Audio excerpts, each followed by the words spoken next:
Well, good afternoon, everybody, and welcome to the 2024 Invasion #1 sale and the Horwath ranch that we have here. And Mari done a great job putting this sale together. I believe it's her third year. It was her agriculture SOEP project.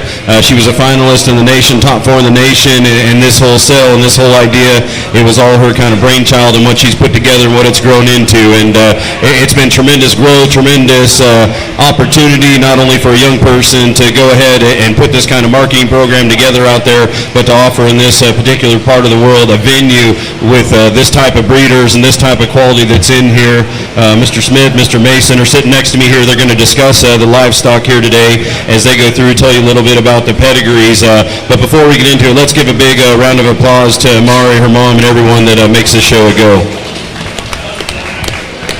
I know there's lots of sales and lots of places you can shop, and certainly qualities everywhere, but we did preview these pigs earlier this morning. I know Kelton wasn't here. I think Scott was this morning to kind of go through those things and see them, but the quality is deep, the quality is rich, and if you study the boards back behind us and online, you can't see it, but those are the winners that came out of last year's sales here, and they didn't just win little small kind of venues. They were at big major shows like OYE. The bow that leads off came out of this sale here last year, and we're going to get right to the preview. So it's an honor to be here, an honor to be a part of all this and get to call the sale later, but we're going to start off with Outlaw's going to be coming in, lots number 21, lots number 84, and lots number 107. We'll pass it off to the gentleman next to me to discuss them.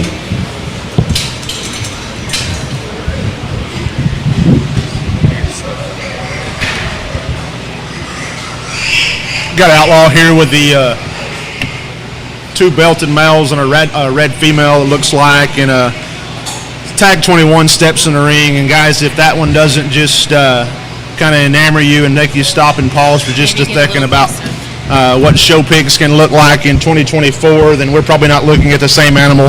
One that's just extremely stout featured and really round in his cage, but yet still has a really neat look up in front of his blade. I think just a really neat prospect that Outlaw has offered you here. That Colton Appin boar needs no introduction. Thing really set the world on fire this summer in the Midwest and through some of those state fairs and things. Boar that was bought by Willie Kirkpatrick there for Top Cut. Got the chance to go by Chad Day's place earlier in the year and see those pigs, and those Colton Appin hogs look very, very good. The red. Do what? Closer to your mouth. Can't hear me. The 4-liter gilt here, the red gilt, very neat that the young lady there in the white is on. Guys, just a really neat red one. That thing is big-footed. Just once again has a really neat look. Just looks like a female ought to look with some added structure to her. Looks like one that ought to get along in a big show ring there about San Antone time to me. Let Kelton talk about these as well. Well, like they said here, this is the first time I'm going to see the pigs, so I think fresh eyes and kind of a fresh perspective there, and good first impression is going to be a lot of fun this afternoon here. We start with Outlaw and look down at the notes, and I'm not going to go through and read each one of these things. We've got to kind of move through it at somewhat an efficient fashion, but still get good evaluation here. But that red one says the side that raised the champion Duroc at Dixie. The grandma was a champion Duroc at the Southwest Top Conference. Obviously, there's going to be several of these big enough to tell what you've got here. He's past the cute phase and still he's in the really stout burly phase. That's a great big hind leg and a balanced one that can handle it really well. The other belted one's just a shot behind him from a weight perspective, but he may be as dimensional as any. The red gilt, obviously. We talked about her pedigree. Outlaw is known for that breed and having ones that are very, very successful there. So again, Outlaw Genetics here, and a good way to kick off the preview this afternoon. Yeah, that's lot number 21, the belt, 84 be the Duroc gilt, and 107 is the other belted pig that's out there for those of you following along online at home. So we'll shoot Outlaw out. Great way to start off our preview. We'll head right into CK2, and we're going to have your tags 110, 111, and 111A.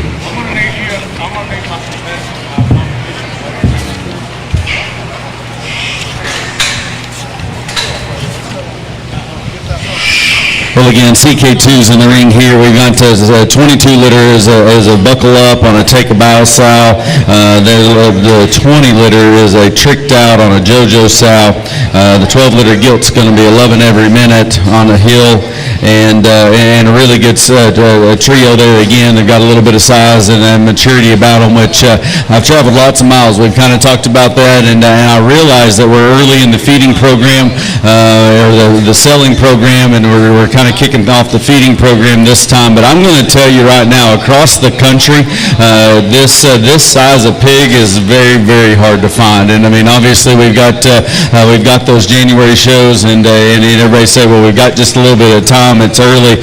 I would grab on, because I've told several guys here the last week, in about 10 days from now, I bet you those ones that can show at Phoenix or Denver, those early shows are going to be gone, because there's just not that many of them out there. One other note here on CK2, and we'll try to keep that together if I have a note. They are Prop 12 compliant, so if we need to get to California, we're in good shape there. But again, let Scott discuss this trio. Real neat set of hogs that CK2 brings us here. Looks like they're all mates out of the Buckle Up boar there. And if you don't know what Buckle Up did last year, you've probably been living under a rock somewhere. I don't think that boar needs any type of introduction. Probably sired as many champions as any boar across the country. Like Kelton said, guys, I only drove just shy, about 118 miles shy of 5,000 miles last week looking at pigs, and pigs this size are few and far between. So if you're needing, Phoenix or Denver prospects or January county shows for some of those shows in this area, or for some of the shows down in South Texas, need to look in here, because they're just not out there, and this is quality. I think that these can go to different endpoints. Maybe one that the young lady here in the white's driving the off belt, maybe roll just a little bit slower. His shelf life's probably just a little bit longer than the other two. I think that Calico one, if you just take that one and push him, talk about one that's really extended but yet still balances up. It has great proportions. Just a hog, it looks like when you step on the gas and ask that one to go, is one that's going to stay together very well. And one, guys, that we've fought it, hogs want to get to 250, 260 and stall out. That hog looks like he's got enough gas in his tank to go ahead and make a great big one. CK2 brings us a real good trio here. We'll move on to the next ones. And as they head out again, that's 110, 111, 111A, and 111A is the front of the Denver's pretty aggressive on We're going to keep going right with CK2, boys. We got lot number 68, and your tag number 69 coming in. I'm assuming they are. Well, again, a pair here from CK2 and 68 and 69 that come in. The 68 smaller male pig there on the far side, obviously not as big as those other ones, but maturity pattern reads right. Really, really good about his throat latch and front end of the skeleton. I read that one in greener in his muscle pattern, but still very square and good built. That's the kind that I like to start, and we can kind of hammer on and go. I don't think he's a little cute little dainty one that's going to be around that so many people think that's fun to say right now. But that pig looks like a really, really good feeding one. The big 69 tag gilt there, the big gilt there that's on the stick now is one impressive kind of a gilt there. In terms of just body dimension, again, this is the first time I've seen them, but there's not going to be a bigger bodied one there that still proportions well. Turned her rib, her foot strength is good, but still very, very comfortable on the go. I don't know where you'll see her ending there, but I would say wherever she goes, she's going to be there in that. I thought Kelton was talking about me there for a second when he was talking about body shape, and then he said she proportion, and he was talking about the gilt. But that thing is pretty neat. That thing's wide coming and going. I'm like Kelton, don't know necessarily where that one Sal look in there, because that thing's got some really neat and green in her muscle shape. One that looks like that he's got the right maturity pattern to come on. But I think just a real good pair that CK2 brought you. And a nice way to close out their set. Again, that's lot number 68, that'd be the boar prospect, and lot number 69 is that salty gilt that heads out the ring. We're just go right into 75, 76, and 77. I believe this is RW Genetics coming in here.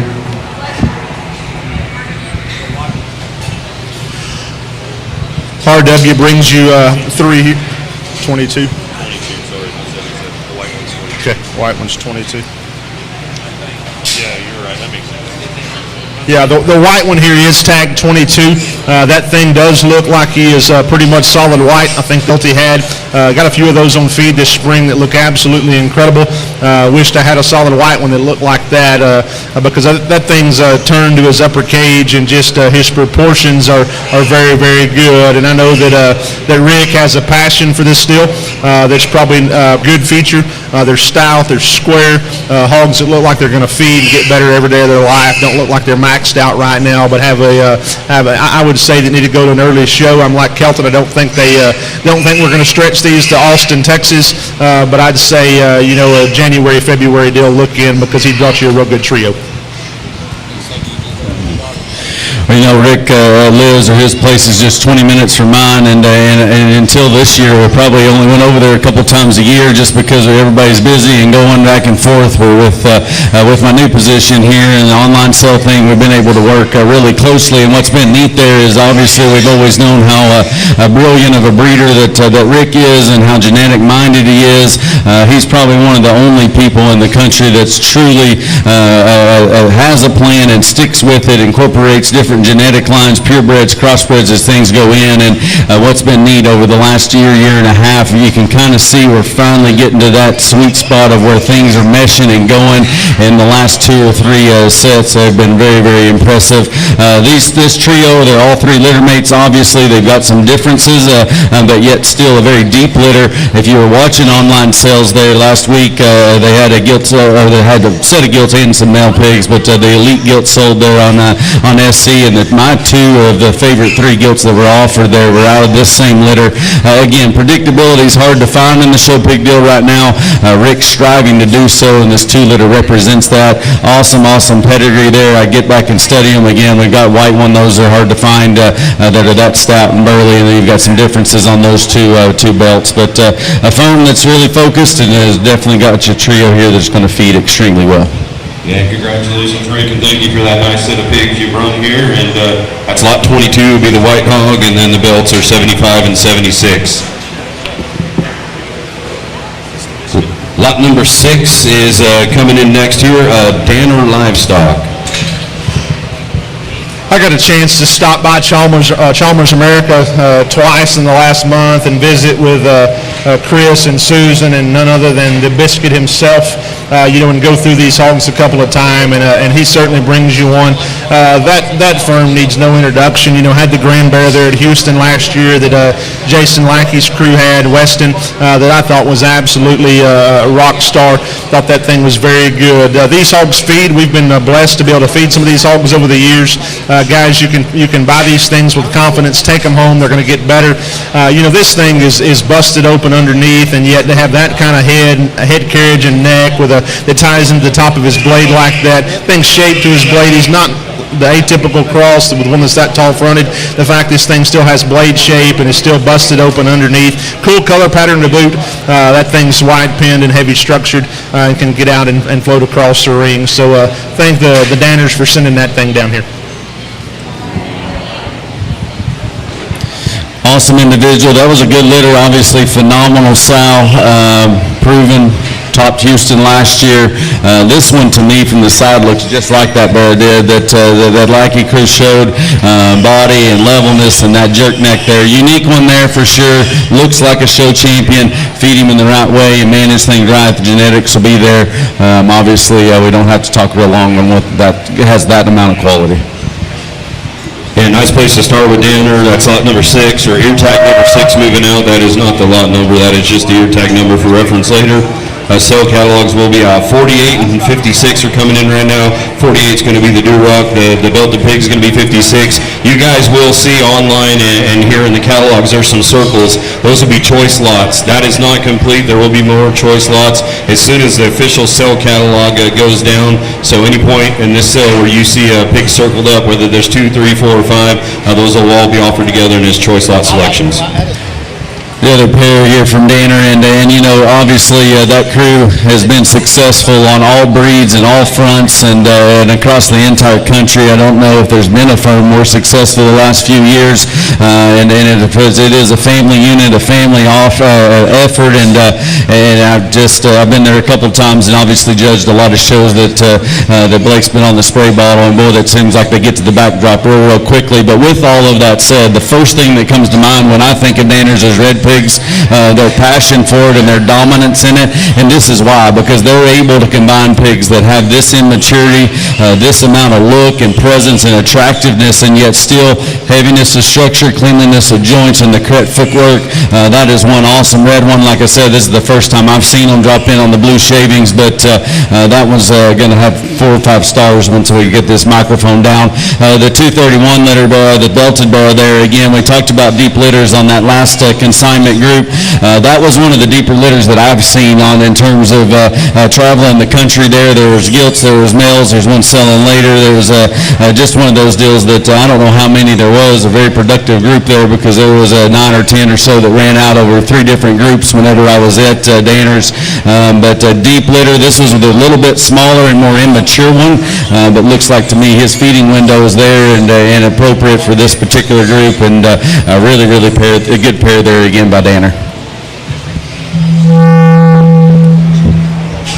And again, that is Danner Livestock heading out, lot number 48 and 56. Next in the ring is going to be 50, is that 57 and 90. And going to be Danner finishing off his set.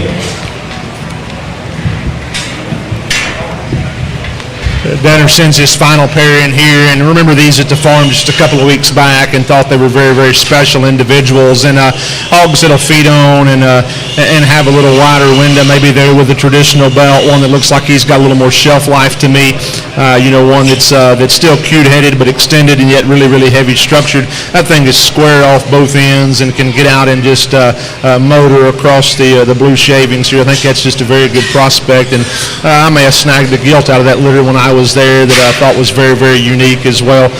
So I thought that litter was very, very good, and then one of the better litters I'd seen this fall. The bigger off-belted hog that the young lady there in the black is driving is another one that's certainly got a chance. I think he goes back to the old blackjack boar that's been there and done a good job at Danners for those guys and has sired lots of their champions. Chris and Susan and the crew there, Biscuit, much like we said about Rick, Chris has a passion for this and is a true breeder, and tries to make matings that will work. And those guys have plugged more gilts and stuff back into that herd than most folks in the country would be envious of. And I've had a chance to see those things in a very, very impressive sow herd and a set of replacement gilts that they brought in.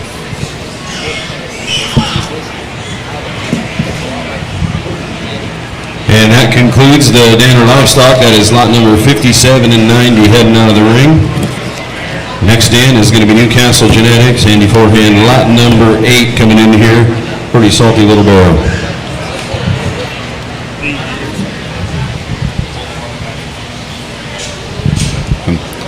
We bring in Newcastle Genetics entry here, and Andy Forehand there is obviously another breeder that is synonymous with quality over generations, and having again that breeding mindset, and does it his way, and is focused and puts things together in a genetic package there that he believes in. And the other thing that I know about him, again, not just because of the length of time that I've known Andy, but the running the sales and things that we've worked together. He's one of the most critical people on his own stock that I know, and he's never going to bring them out if he doesn't believe in them. That's why his online sales have 10 or 12. That's why we bring one entry right here, because he absolutely will only bring the best ones for sure. Here, this is a 12-liter barrel out of Canoe, back on an easy sow. It said the Dam Raised Mason Grady's class winner at San Antonio last year, and he puts her in the top 3 of the total sows that he has has there in Elgin, and I think a really, really good individual. We've been able to feed some of these, hung a big banner in San Antonio a few years ago with one. We've won a couple other classes since then, and with feeders that we've helped, and I tell you what, this boy is just how good he is in terms of his lines. He blends so good in his forehead, his hip-loin junction, his joints are clean, his feet are strong, and yet still he's flexible. I call that one, I know proportionality and balance gets thrown around a whole bunch these days. That boy has correct proportions and the correct maturity pattern to feed. So again, that is Newcastle Genetics, Canuba, and the entry that they offer here at the Invasion. And a very neat entry there as Andy Stig heads out. That is, once again, lot number 8 here, tag number 8. And we'll shoot that one out. We're going to head right into Jennings. 31 and 37 going to be a pair of spotted hogs, and the 109 is going to be the belt.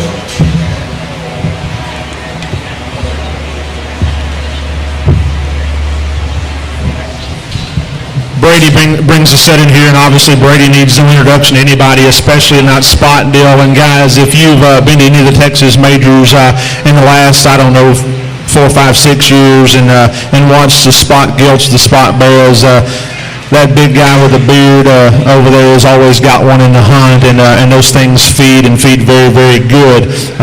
This spot bear this young lady is on, I must just venture to guess he's probably a Titan. I'm not even going to look at the sheet. I'll just say he is. And those Titans fed like all-stars last season. I believe they had the champion in reserve at Denver. That pair of bears, I think we stood third in class behind them, and I told that family I'd seen that pair walking around the show barn the day before. So the best we're going to be is third, and that's where we were, and that was an extremely good pair of hogs. The gilt that wins San Antonio, another one that's really, really neat. Brady does a good job. He's got a passion for this spot deal, and it works. And then the big belted one there that's sired by his Lights Out bull. Saw the black buckle up son that I actually had the opportunity to sort at a jackpot, and thought that thing was very, very unique. And Brady's got a good feeding hog. We'll tell you that a good friend of mine there in Oklahoma texted me about this one yesterday and said, I think that thing's got a chance. Said, study that thing, see what you think, and he's texted twice this morning to see what I thought of that hog. And that hog looks like one that you just take home and feed and let that hog determine where he goes and what show he goes to and where his target show is. A hog that's green in his muscle pattern, but great made, very flexible off both ends of his skeleton.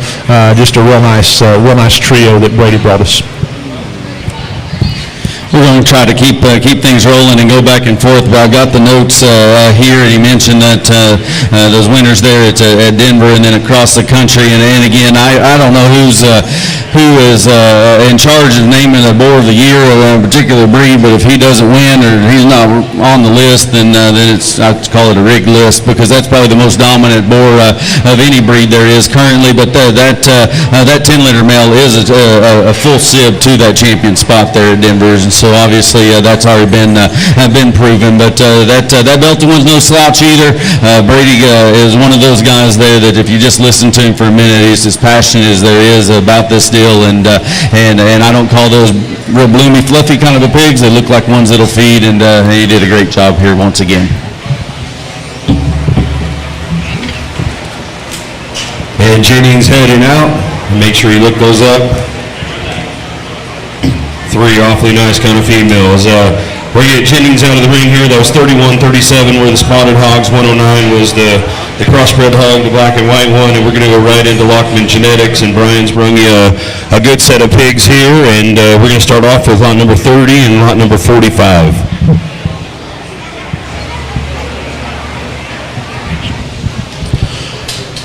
Lockman brings an interesting pair here. This red male, and guys, that thing is stout mugged and stout jawed, but yet still very immature in his look. And I like to feed red ones that are pretty skinny to start with, and not the real quick bloomy ones.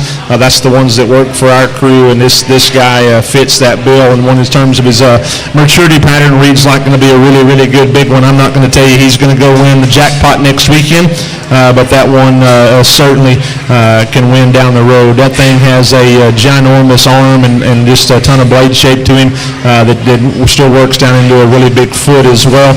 He's good where Red Hogs need to be better a lot of times in his hip and hind leg. That thing's ability to push and pull and just how comfortable he is out here, very, very unique. When the white gilt that the young lady is on is a Yorkshire gilt. This thing, the Lockmans need no introduction there. That thing is a pure from what I'm reading here. Guys, if you haven't been to any of the Texas majors and watched the Yorkshire gilts and realize that this thing can get in the mix of them in a big-time hurry, you haven't been to the same shows that I have. We had the privilege of having the champion Yorkshire there at San Antonio last year, and I assure you this one is every bit as good as that one was. As a little one, reminds me a lot of that gilt. Looks like one that could have a big time chance there in about February to hang a big banner for your kiddo. Side note on that Yorkshire gilt there that she is a full sib, says same north, same south, full sib to last year's champion York gilted Angelo, but she happens to be a month older, so obviously another proven pedigree there. That one's pretty special in that Yorkshire arena for sure, and a breed there that just doesn't make them quite look like that here currently. So again, a great pair here by Lockman. And once again, the white gilt, the purebred York gilt is lot number 30, and the Duroc Boro is 45. Lockman's heading out with 2 and heading right back in with 2 more. 99 and 108 are next, boys.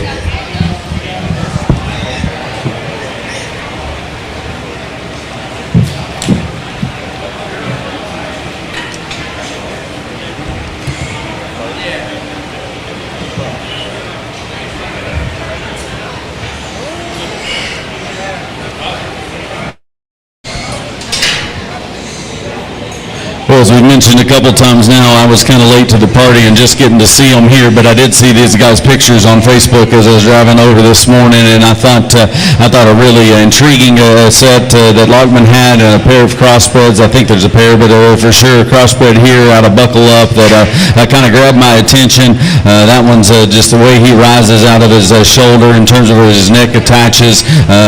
It's pretty unique, and yet still combines a great big upper hip, and I think one of those that for that pedigree probably reads just a little longer pattern. I think that's probably going to be to his benefit there. The Berkshire male here is very, very shapely up top, sharp in his look, and still very good in terms of his joint work there. I've seen a lot of Berkshires this time, and it seems like there's more of those than ever. The one thing that is consistent is the quality is good. I will say the quality's been very, very good across the country in the Berkshire arena. I've asked some of the breeders there, sometimes they're getting just a little chubby early, and my experience with that deal is we better start with this kind of green look that this guy has, but he obviously has plenty of dimension here, there, but another good pair here by Lockman. And that is Lockman's final pair, number 99 and 108, heading out. Thank you, Brian, for what you brought. We're going to go right into 4M Show Pigs, lot number 17 coming in, 4M Show Pigs.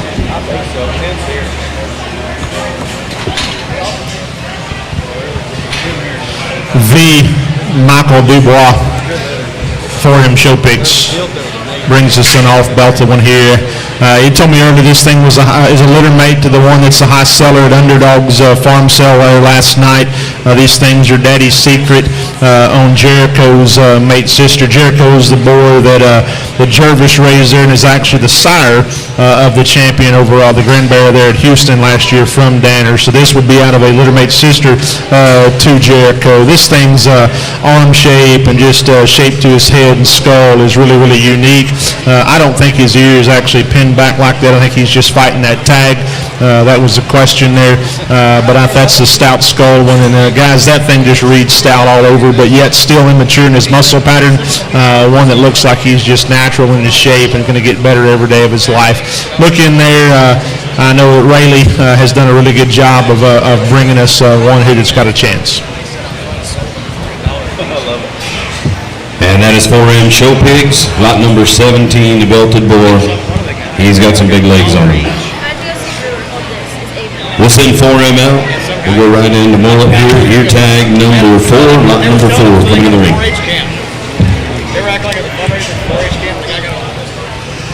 Guy that certainly needs no introduction to show pigs, Mr. John Mollett. Absolutely one of my favorite stops every year, for nothing else, just to sit and visit hogs with John. A guy that's probably forgotten more than most of us will ever know. Has had as much success as anyone and everyone in the country. This thing here is sired by the All Out boar. Once again, if you don't understand what that boar's done in just not in a very limited amount of sows, and you were probably under a rock somewhere last spring, shires the world record selling crossbred deal there at OYE. I know a Hampshire bear that maybe was bronze at OYE and a fourth out crossbred or something. And this thing is very, very good. The hero bull on the bottom side of this pedigree is impressive. And once again, John never has to bring out very many, but he brings out the right one when he's going to a pig sale. And this thing hits me extremely hard, and one that's just got a look from the side, and the presence of that one, the way his head and his neck tie into the top part of his blade. And guys, if you truly understand top shape and understand how round ribbed that one is and the way it rolls up and allows that hog to carry that shape out of the backside of his blade, and yet when you put that one in motion, he sets down on a big foot. He's awfully sound, extremely good looking. I think that's a very, very good crossbred male that Mr. John Mollett has brought us here to the Invasion.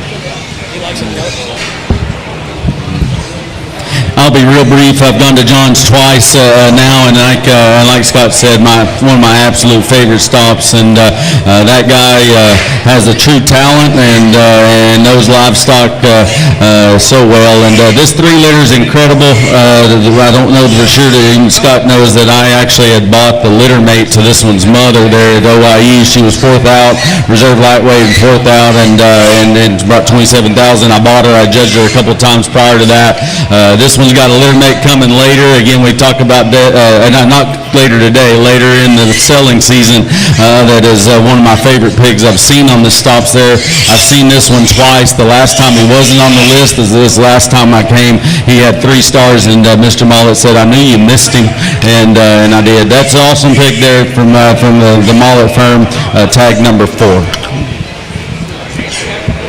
Well, thank you, John, for bringing one of that quality to the Invasion, and congratulations on all your winnings last year and everything before. We're going to shoot lot number 4 out of the ring.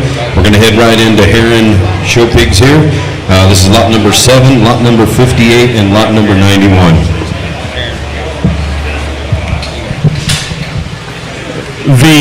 Timmy Heron.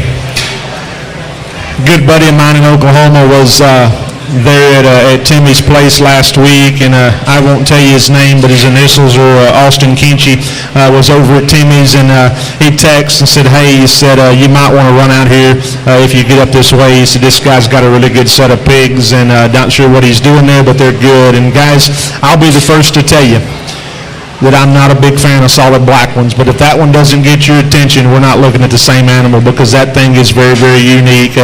That is probably, as the young guys want to say it, that's as dense a forearm one has been in here that's got blade shape, that can get out and boot scoot and boogie across the ring. That is a heavy structured, good looking one that his neck sets in the top part of his blade.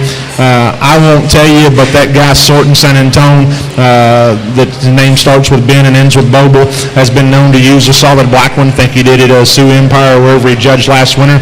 I don't think he's scared to gravitate and use a solid black one if he's the best one there. So don't let his color scare you, because that's a real good show pig. This off belt here probably hits me as hard as any in the hogs. We fed a hog from Tim last fall that fed very, very good. He kind of reminds me of this bear. That thing is big chested, yet he's square in his toes and his knee. I love that one's skull shape and just the shape to his jaw. That thing's got a look that's he's, for the guys that want to call him short-bodied, he is short-bodied, but yet he still balances up very, very good from the side. I don't know how good your imagination is, and and I don't know that it's got to be, but that calico male is almost a Berkshire, but I think you'd be insulting that hog to run him as a Burke, because if that one doesn't light your fire, then your wood's pretty wet, because I think we could have lots of show pigs in America that look like that and get along each and every time we go out. And hey, if you're real good on the bottle, and you think you can make that thing a Burke, hey, it'll make it even more fun. I don't think he needs to be. I think that thing gives them all they can handle in the crossbreds.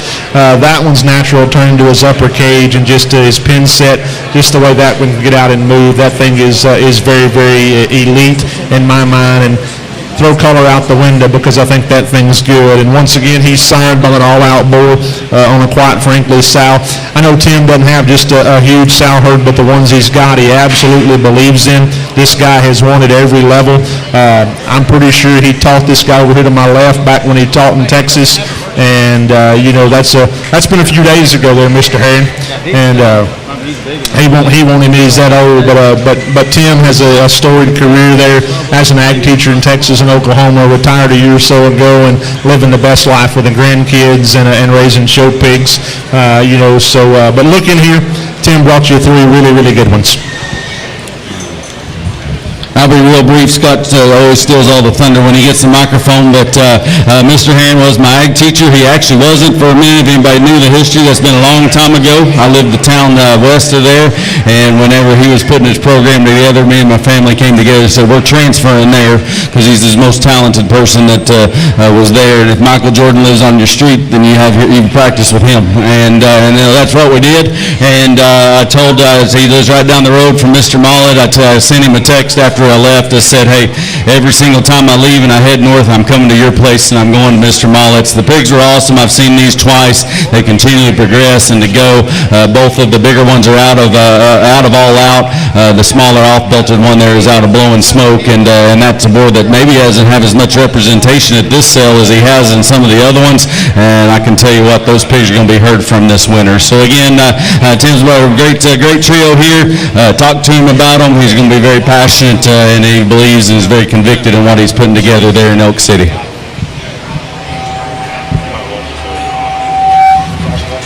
All right, that was Timmy Herring going out. Lot number 7 was the Bronco Hog 58, a good black one, and 91, that fancy little belt heading out the ring. We're going to go right into Mr.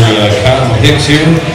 He was the star of this sale last year, and we're going to go ahead and lead off with him. Lot number 1 and lot number 57. Here's TKO Genetics.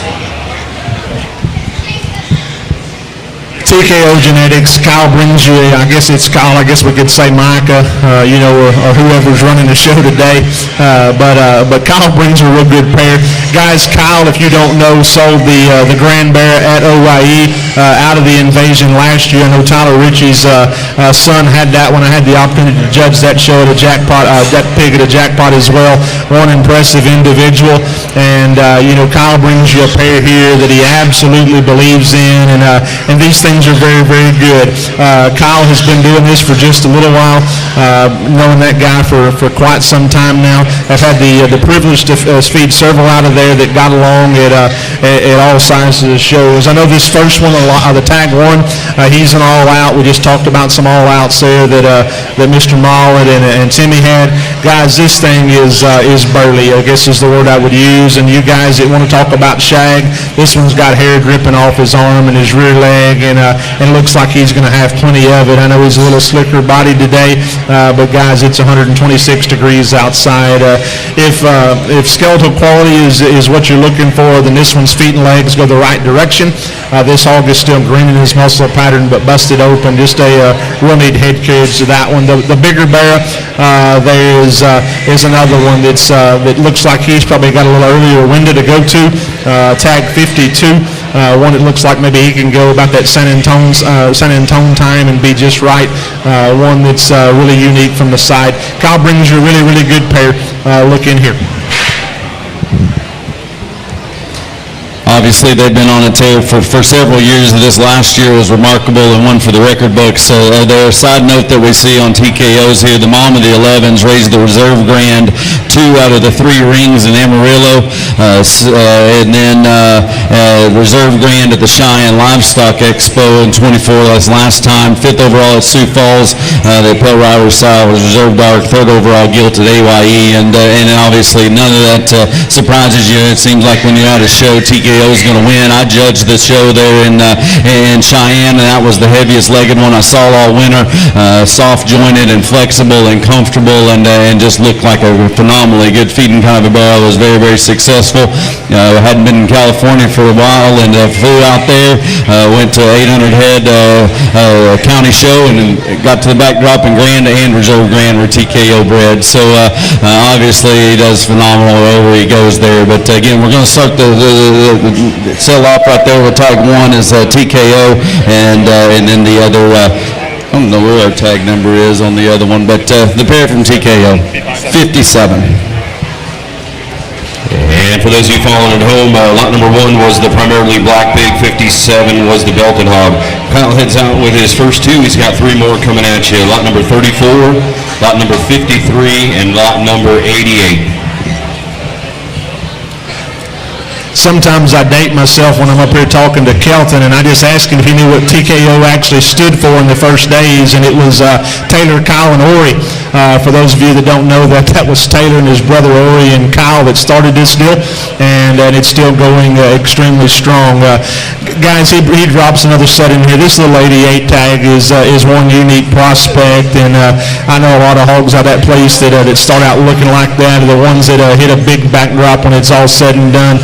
I don't know if you can get a look ringside exactly how big that thing's front foot is, but that is a ginormous front foot on a little bitty 40-pound show pig. That thing is very, very unique. The off-belted hog the young lady drives is one that's skeletal quality is just unmatched, and one that maybe not just is busted open today, the gilt here, but one that looks like that you can just feed. And maybe you guys looking for crossbred gilts for Angelo or for San Antonio looking here, because this one fits those guys that are sorting those deals, and a very, very good one. And Kyle doesn't turn loose at gilts very often, and when he does, it's one that he likes. The painted up hog here, the tag 53 that the young lady's on, hits me extremely hard. That thing's upper hip and just rib cage is unmatched, and yet his ability to get out and push and pull off both ends of his skeleton is rather unique, and one that's got a good color pattern, one that balances up extremely good from the side, one that's tall-shouldered and just and puts it all together in one package. I think a real good trio here that TKO brought us. These are yours, right? These are yours? No, these are Kyle's too. Okay.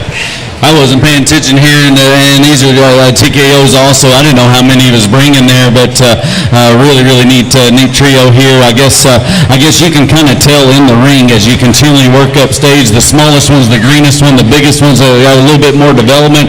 That's what Kyle's pigs do. They just continually get better, continually feed. Like we said, the grand overall at OIE sold out of this ring right here with this man consign on there.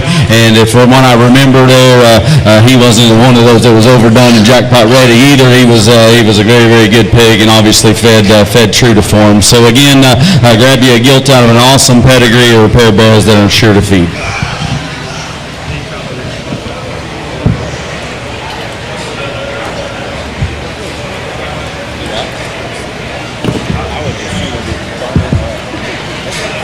And that was Kyle Hicks, final 3 there. He brought 5 head, and 5 hogs look like they're going to do very, very well for their next owners. Richie's coming in next here, 19 and 85. Richie drops in a pair, and guys, these things are stout in every sense of the word. The blue barrel's mug and forearm and foot is just burly, I guess is the way that you would say that. And if you've been out looking much, you know they don't make blue ones like this every day of the week. To have that kind of full rib shape and that kind of look up in front of his blade, that kind of shape up high and that kind of shape to his upper hip, and still that square pin when he turns and burns and goes directly away from you, that thing is really, really neat. And Tyler is known for his Polands, and we all know that, but he's got these crossbreds going right as well. Was privileged to get to feed a few of these things spring before last and got along really, really good with them. They get better every day of their life. That chromed up one, I know he's later in the sell order. I don't know who picked this sell order. I'd say Mike. I probably picked the sell order and just missed him. But that thing is round in his rib cage, yet he's still square made off both ends. one that looks like he's probably got a pretty good feeding window as well, one that you can manipulate and make him what you want to make him, with a cool color pattern, one that's feet and legs all point the right direction. Just a real good pair of prospects here from Ritchie Livestock.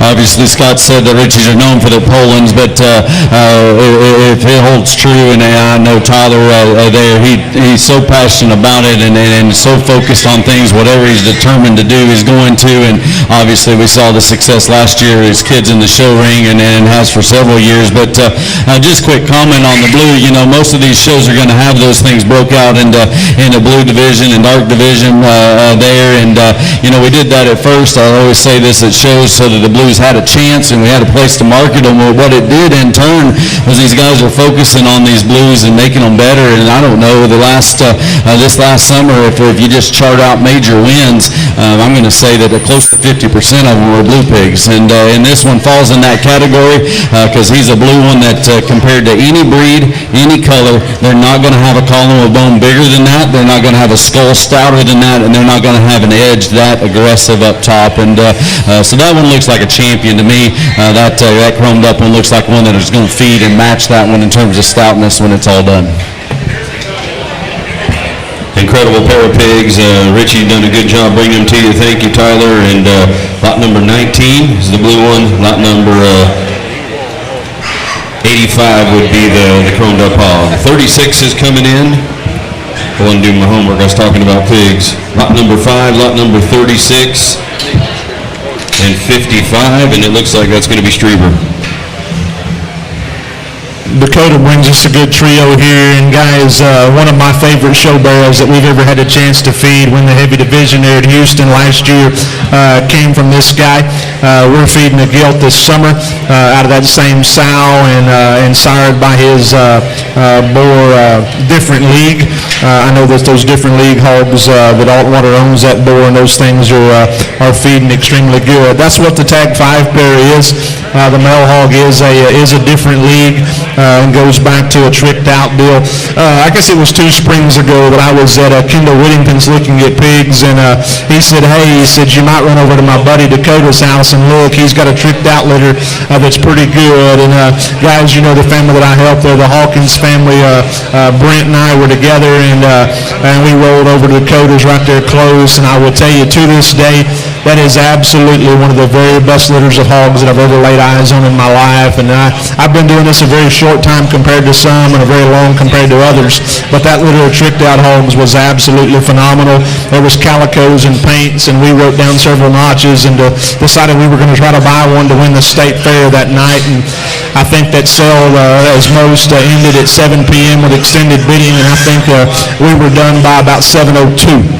And those things were bringing big money, and a couple of them went on to be boar pigs. I know the OG boar in Oklahoma that's done so good was in that litter, and several others. And all this stuff kind of goes back to one sow there at Strieber's. And Dakota does a real good job. And the main thing I like about Dakota, if I'm going to get in a fight, I want that guy in my corner.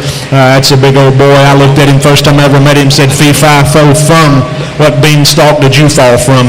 And because Dakota's got it, you want that guy in your corner. Raises good show pigs, very godly man, and that means a bunch to me. And guys, I don't know where these things end up, but I'll just tell you, take them home, put them on feed, they'll get better every day of their life.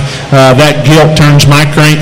That's what they look like coming out of there that will feed each and every time. The little bitty guy, I know that one's skinny yet compared to the other two, but that thing's push and pull off both ends of his skeleton there.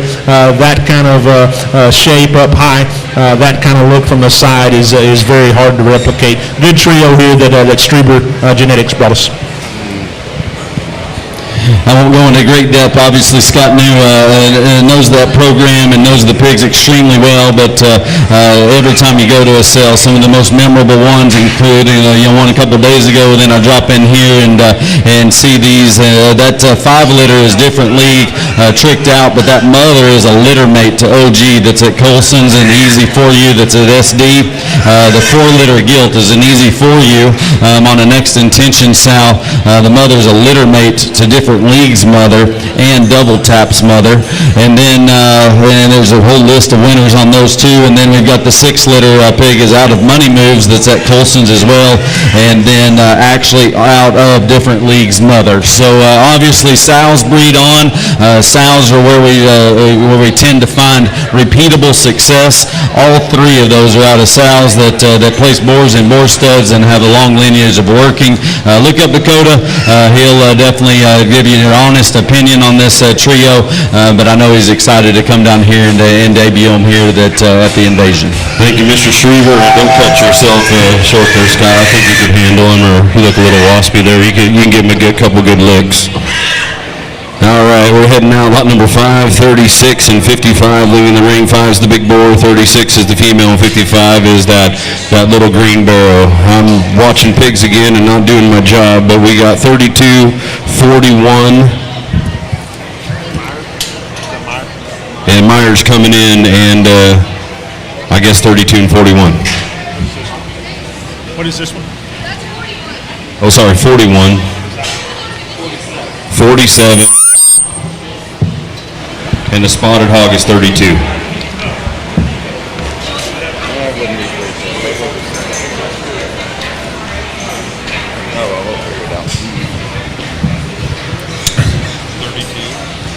Guys, we got a real good pair of Chester males here in my mind, and hogs probably have a little different endpoint. The tag, the white young lady in the white on, that looks like tag 41 there. A hog that looks like he's got a variety of endpoints. You know, maybe Denver. We've been fortunate enough to have the champion in that breed there at Denver, and I think that one falls right into place there. Fort Worth, San Antonio. You know, that one looks like he's got a pretty wide window. He's one that's busted open. He's got natural shape and muscle to him. One that looks like he could feed for just a little bit. The smaller guy there, tag 42, so 41 and 42 are the two Chesters. They are not litter mates. The 41 is already made. The 42 is a making waves 83-1, but a real good pair of Chesters. Probably a little different endpoint. The little one's a little greener in his muscle makeup. One that looks like he is going to take him home and just put that one on feed, and looks like he's just going to get better. The spot gilt there is another one that's guys, that is a big upper hip and big pin set and a spot gilt, and one that's square coming at you. She's good where spots need to be better. She's extended up front yet still stout. Just a really, really neat spot female there that the Meyer firm brings us. Yeah, very good trio of pigs there from Myers. Again, we have 32 is the spotted hog, 41 and 42 are the Chesters. Good hogs, they like they're going to feed and make good projects for whoever owns those tomorrow. So as Myers heads out, and if you got any questions, make sure you get together with him. He's a fun man to visit and talk livestock with. He'll tell you all about those pigs and pedigrees and the sows behind it that have been so productive. He's going to head out Myers. We're going to go right into Messner, 70, 71, and 112. And this is one of my favorite group of pigs. Last year, guys at the Invasion sale, the Messner firm always brings a good set.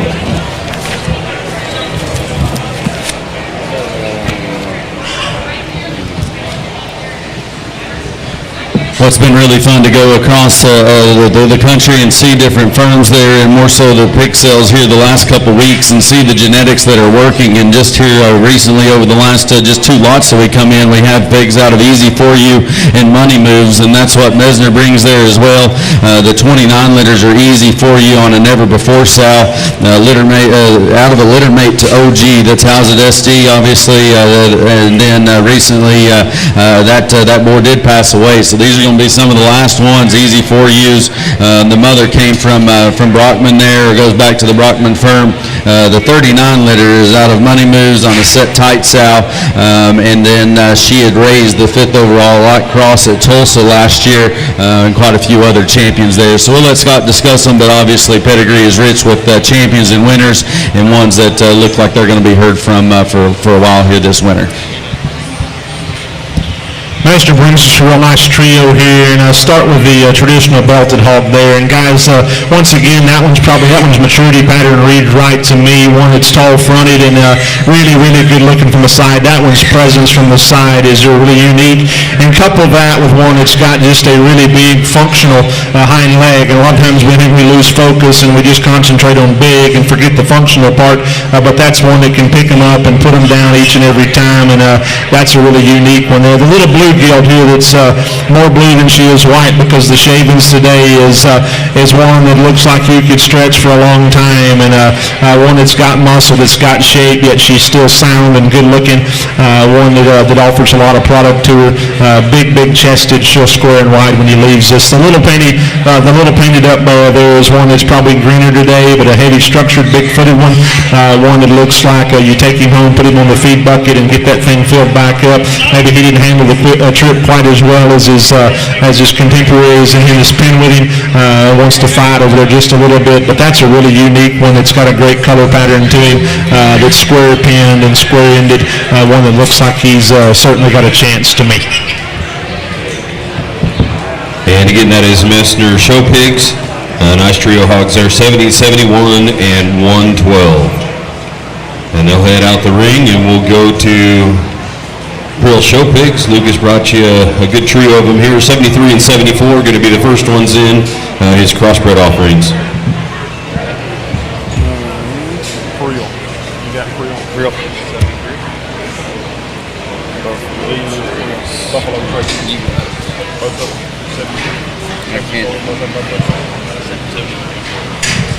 Tack 73 and 74, as James said, a pair of Buffalo Traces here from Brill. And guys, I don't care what color that calico one is, and that is a very stout, a very proportional bear there that's got a bright future. One that's skull and his jaw and his chest. That one in his just his the shape to his sternum and his pectoral muscles there. That hog will never have a narrow day in his life, and I think you could manipulate that one and feed that one to different endpoints. One that could probably go early. One, if you needed to stretch him a little longer, you probably could do that as well. The wide belted or painted up hog there is one that is an absolute Mack truck when he drives at us, but one that's still square in his arm and square there at his knee. When he turns and leaves, that thing's got a big flag tail and a big old tail root. One that's stout and burly. That one's turned to his cage, and his midrib there is just absolutely phenomenal. Looks like just a really good feeding kind of bear to me. And again, that is Pearl Show Pigs, our crossbred entries, lot number 73 and 74. We'll drop those out, and I believe the final one they brought, lot number 33, here's a purebred Yorkshire gilt from Pearl. You know, he stepped out earlier on the Lockman Yorkshire gilt and said that there's not many built like that. And to be real honest with you, this is probably the breed that's been the most disappointing or the most challenging to put together or find quality here. And then we drop in another purebred Yorkshire gilt, gene-born gilt here that I think is going to be competitive no matter where she goes. Extra stout in her leg work, and at the same time, most of the times whenever we get these Yorkshires that stout, we get them a little messed up in terms of their feet and their elbow will kind of roll out of their body. The hock shape won't be right. She has all of this in check there. Again, this is the first time I've seen her, but when she dropped her head in that gate, she hit me extremely hard. And then obviously look down that she's a pedigreed Yorkshire that's out of Revive, back on a hot take, 47-3 sow. And again, a great purebred Yorkshire gilt here, consigned by Prill.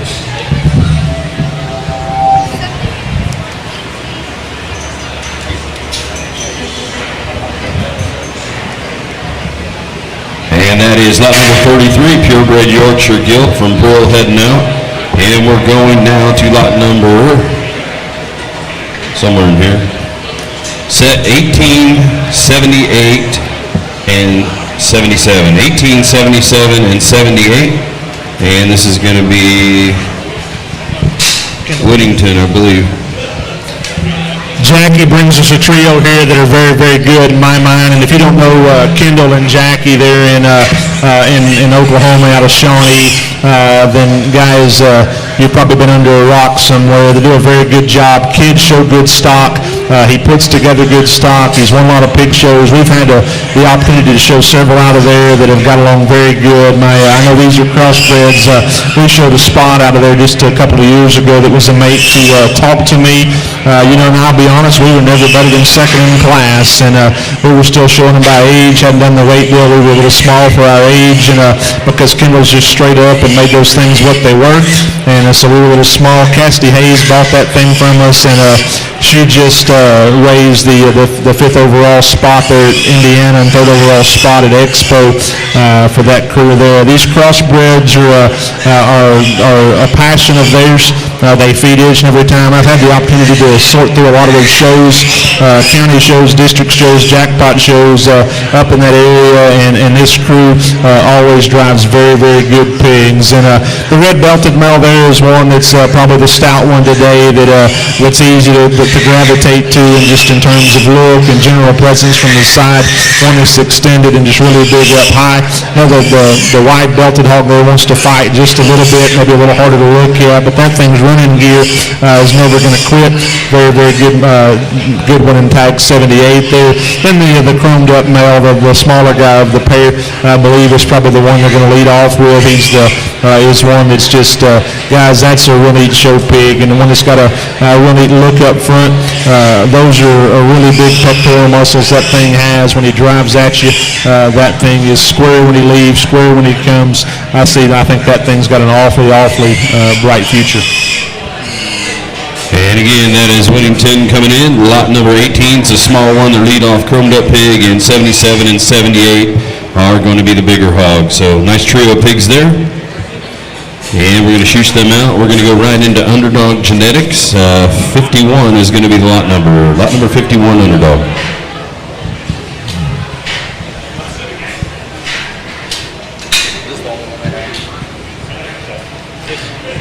Just this one.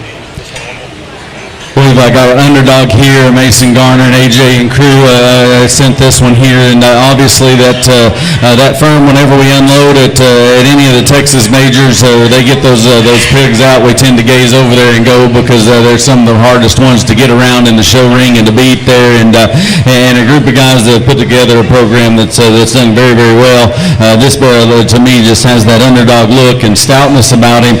He's out of Daddy's Secret on another round sow there. We've been putting together the boar stud offering there for them to be listed on SC here lately, and so you got to dig in even deeper on the boar success and what they've done there, and they're always going to be extra stout and dense, and still mobility is going to be very, very good. This barrel reads to me that his muscle texture is probably as appropriate as any of them that we've seen. He's stout and bulky and massive and shapely, but still lays on his body to where he can be fed. We've seen a lot of times these stout ones, and I think sometimes they get bad reputation at the sell ring because everybody says, well, that's a live sell pig. This is his best day. But if they're built this way with this kind of muscle texture, that kind of looseness of joints, they tend to go ahead and feed. I like that one's body shape. Again, one that reads stout about his head, and one that reads as one of those that continually progress to get stouter. I think he could go lots of different directions on the feed bucket and supplementation program there for sure. But again, this is Underdog's only consignment, but a very, very good one in tag 51. I'm just trying to figure out if Mason knows AJ brought that one, because it's his kid's senior year, and I'm just wondering if he knows that one left the barn. Probably. Don't think he does. And thanks to Underdog Genetics on bringing a very elite entry here. That is your tag number 51. And we're going to move right on to lot number 23, 79, and 80. Probably something you've never heard of. Canal Show pigs coming in next.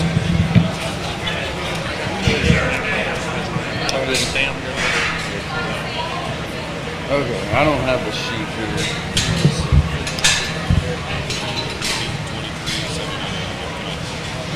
Lead the way. Guy that certainly needs no introduction to Texas show pigs, and Kelton's crew was, I guess, blessed to have a couple of champions at Texas majors from this crew in Fort Worth and San Angelo. Is that right? Fort Worth and San Angelo, and the run that Kyle Kanoff had here in Texas a couple of years back, and I don't know if that has ever been done, nor will it ever be done again. to win all those big Texas majors is simply unheard of. This guy raises good pigs. Buy the ones that you like. They feed. He's absolutely confident in the ones that he sends out and he sends to sales. They look like hogs that are going to feed. The gilt here that the young ladies own over here, the wide belted one, is a hog that hits me extremely hard, and one that's got a neat look from the side. The bigger belted one there, one that looks like he's got a little, maybe doesn't feed quite as far, but maybe one that goes to Denver or Fort Worth or somewhere along those lines. One that you can just push on every day and know that he's going to get better. Then the little bitty guy, I don't know where that one's endpoint is, Kelton, but that thing's got some real neat pieces to him, and one that looks like he goes home. I don't know where you find that kind of feature on a 30-pound baby pig, because that thing has a big rear leg that actually works. Like Scott said, we've had a lot of success as a family with Kyle's pigs here, and we say that. And I've actually only bought 3 pigs from Kyle. We had the Grand at Fort Worth, the Grand at Angelo, and a board in the boar stud. So that's about as predictable as we can get in there. And I can tell you, those pigs just feed. They're always going to be sharp looking. Honestly, we probably started them, or the ones that I've seen start like that little guy there, to have that kind of a sharp look and still be opened up about their chest, particularly square in their blade. Those Knauf pigs tend to always have a big upper hip and pin set with that kind of running gear behind, and that bear's got a big future. Kyle will be the first one to tell you, don't buy him with an endpoint in mind. Let him determine that and feed him and make him good there. And him and the other small one there are out of Canoe. The gilt there is out of Canoe on the next play sow. I'd be interested to see that next play sow there, if that's what lot 1, maybe a mate to lot 1 if we get in there and dig, maybe not, but that gilt, he doesn't tend to let those go. I can guarantee you they tend to bring a premium there. That'll be an awesome show gilt.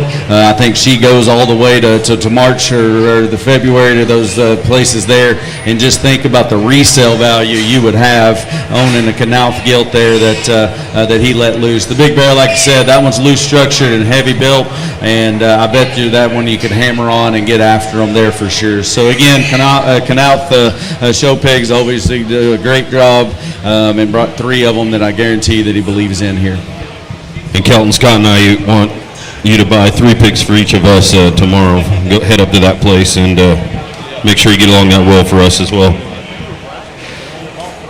Thanks to Kyle and Ellen and all the people that make it work there at Knauf Show Pigs for bringing a trio of them that are pretty impressive. Next in is going to be lot number 61.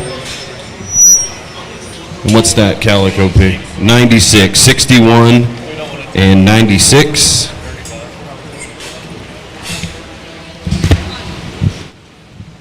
And this is going to start off the Houghton Walter set right here, 61 and 96.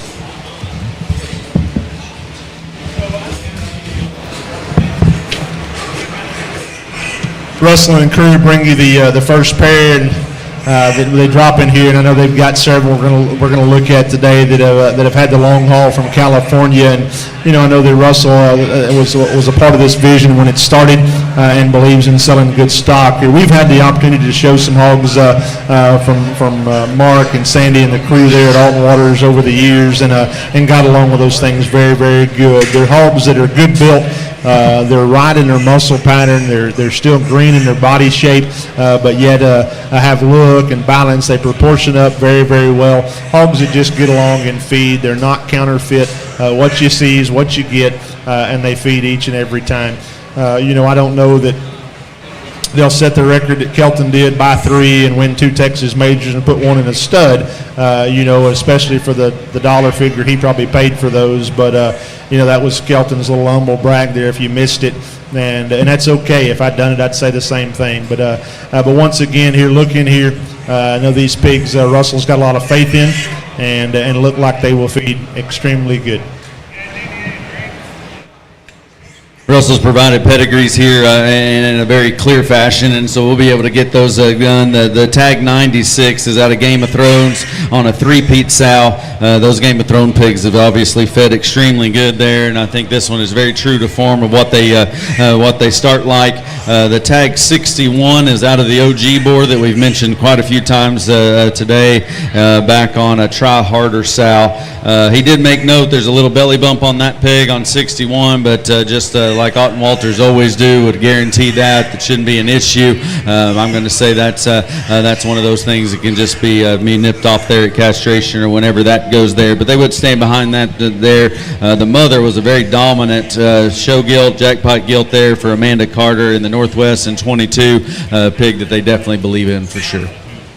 And that's 61 and 96, Otten Walters heading out. I will make a little disclaimer here too, not making excuses, but that rig broke down on the way here. It's already a 25-hour journey, but 40 hours later, those pigs got in here a half a day later. They got in at 1 o'clock yesterday, and it was pretty warm. And for these things to still look like this and still have this kind of blooming freshness on them, that's something to be said. So take notes of that. You probably got just a few more pounds of fluff to get back in these things, and I'm sure by tomorrow they'll be right there. But 61, 96 heading out, and next in is going to be Odie again. It's going to be lot number 9 and lot number 13. We'll start with pedigrees now as they kind of come in, and we've got lot 13. That's going to be the white one. He is a Tarantino, back on a Last Dance sow. Tarantino obviously started the grand at Houston year before last. That Last Dance mother is the Dan Grandam of many of the best females there at Otten Walters. Didn't expect a solid white one out of that mating, but they got them, and that's usually how champions are formed there. Then on tag number 9, that one's out of Next Play, back on an in-game American Spirit sow. He says that was one of the more incredible litters that they had this time, and they chose to bring the absolute stoutest one out of the litter to the sale here. The dam raised 3 keeper gilts in its first litter, and one of the very top performing females there for Otten Walter in the mother of tag 9. Everybody always asks, where do you find a white one? And guys, here he is, and one that could get along very good. And if you want to talk about one that's hairy, hey, we can use that and say, hey, this thing's hairy. But he's good build, he's stout, one that's short-bodied and balances up extremely good from the side. And guys, I know it may be hard to see on camera, but that tag 9's rear leg is very, very large. And that is a very good show pig. And as James alluded to over here, these things have got a long trip. I know how I feel after I'm on the road 40 or 50 hours in a week's time, and it's not very good. And these things just still have shape. I know when you get them home, they're just going to get better. That tag 9 hits me extremely hard, and like I say, I don't know what it looks like on camera, but here in person, that is a very big rear leg and a hog that functions and pulls off both ends of his skeleton. One that's still green in his muscle makeup, but he's made right, he's built right. One that looks like he's got a bright future. And that is Otten Walter, ear tag number 9 and ear tag number 13. And they'll head out the ring, and Kelton next to him, we're going to have 59, 60, and 62. Just the way I have them listed here, let's start with 62. That's going to be out of Modern Day. Modern Day's there at Colson's, and again, as we travel across, one of those that has sired lots of pigs and lots of very, very good feeding kind of a pigs there in Modern Day. And that 62 has a BD 40-1 mother. He says here is the same as I said, that Modern Day just stamps them in terms of making them stout, short-backed, and square-hawked. I'm going to say he's probably a sire that if you dropped them in there, I could identify those as fast as anybody could after you've seen a few of them. This one looks very, very similar to those, but maybe even a little sharper about his neck and even longer about his hip than what some of the traditional Modern Days are. Still has that big body and rib cage that he offers, the right kind of muscle texture, maturity pattern. That's tag 62, extremely, extremely good individual there. And then 59 and 60, they're out of slaps, back on a My Intention, May We All sow. The best 2 males out of the deepest litter of this set. He mentions that this one's running gears, bone, and maturity again is exceptional for that sow and exceptional for the way they tend to turn out. They're extremely pair of very, very stout ones. They're out of slaps. To echo what Kelton said, this trio is very intriguing. I don't know pound per pound if we've seen one any stouter than what the one that Paisley's on there is. That thing's foot and rear leg and shape of that thing's arm and just shape up high. That looks like a bear that is a feeder's dream. When it gets better every day of its life, that thing hits me extremely hard for one that can go and go on and win. And that's a very good show pig in my mind, and that's what I like them to look like is little ones to be really good ones at 280 pounds, and that's tag 60. And you guys that want to talk about the shag, that one's got it. He's got the hair and the skin texture that we all like, and couple that with just that thing's ability to move across the ring. The two bigger ones here, another pair of hogs that are very, very good, maybe different endpoints, but a good trio of hogs that Russell has dropped in. And that is lot number 59, 60, and 62. They'll head out, and we're going to go right into 94, 95. Looks like we got some light cross prospects.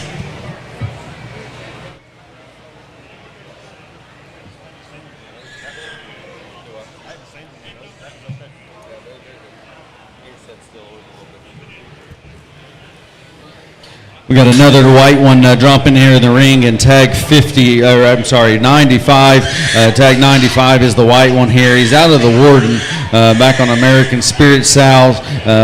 It mentions here another guy here in Russell that just kind of shoots things straight, tells you what he believes, and is always extremely honest. And he underlined here, we're very high on this guy here in the York option. He's got the grow and ideal frame size for footwork and maturity pattern. That's where he sees that he ends up going, and I think he probably fits that fella that's judging extremely well. Again, that's a tag 95. I saw him come down the aisle, and he's one of those that looks like he again, running gear, feet and legs, and mobility there is never going to give up. He's as long hipped as any of them, and we talk about that, and yet at the same time, not necessarily extra long bodied, but long out of his hip, long in front of his blade there, and that looks like one that can feed for days.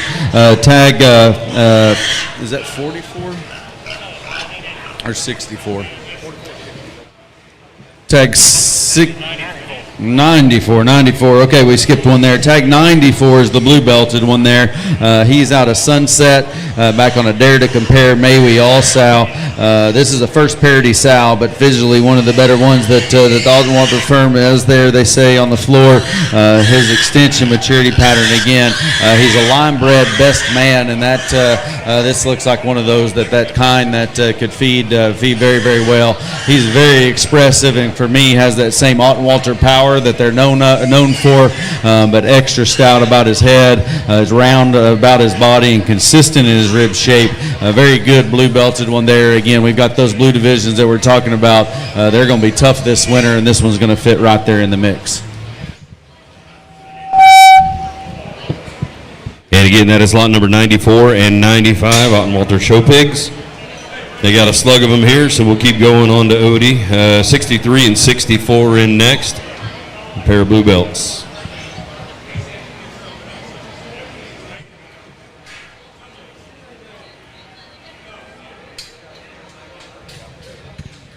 Russell brings us a pair of no stranger blue belts here, blues that are very, very unique. The bigger blue belted one is one that's just rugged in his build and his skeleton.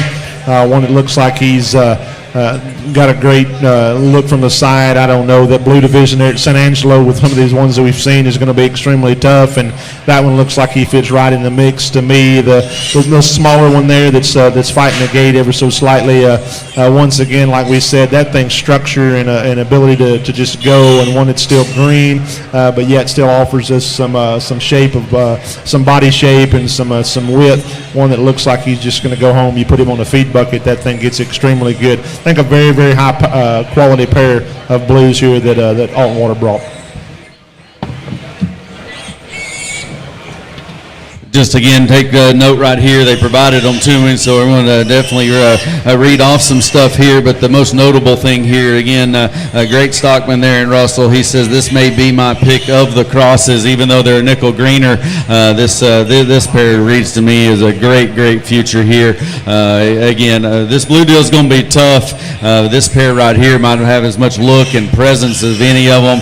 Everybody talks about the greener, skinnier ones there, but these guys to me have the pattern and probably squareness to wake up real soon. This is an awesome pair. Again, a pair here that's going to have a couple stars on my page for sure.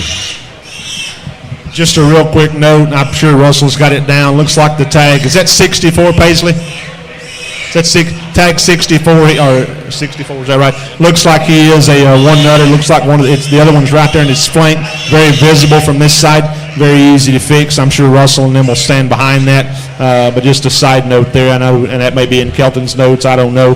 But that thing is a one nutter, and it's right there in his flank. Very easy fix. Tag 64. And that is 63-64, Light Cross Division. If you want to show in it, I'd strongly urge you to look up those pair and go back and get them up in the barn and figure out which one fits best for your feeding program. Next in is going to be Odie again, lot number 11, lot number 12. Lot 12 comes in as another OG sired pig here on American Spirit sow. Again, OG's done such a good job this last year, and it looks like he saw heavy use and able to bring the ones to the live sales. That again is tag number 12. 11 is a different league, another boar that we've heard of quite a bit today and this summer here, but a different league on a game on sow. And again, we make note of it. We said that pair of blues that some of Russell's favorites. He said this is his absolute favorite here, and so take note and look in with one of those that reads moderate but still with some extension. That may be the biggest and flattest and squarest chest and sternum that we've seen come in the ring yet now, and still got a great big and flexible, useful rear leg, big upper hip in him, and his body shape is awesome. The bigger pig in 12, that OG, that seems like the way they're siring them. A little bit more tricked out look up front, maybe even a little bit rawer in their design, but definitely great feeding ability there. Again, tags 11 is the different league. Tag 12 is the OG sired pig. And 11 and 12 heading out. Keep bringing quality, it runs deep. And they'll shoosh out. We're going to bring a single entry in next, guys. Lot number 10, another blue belt and hog coming in.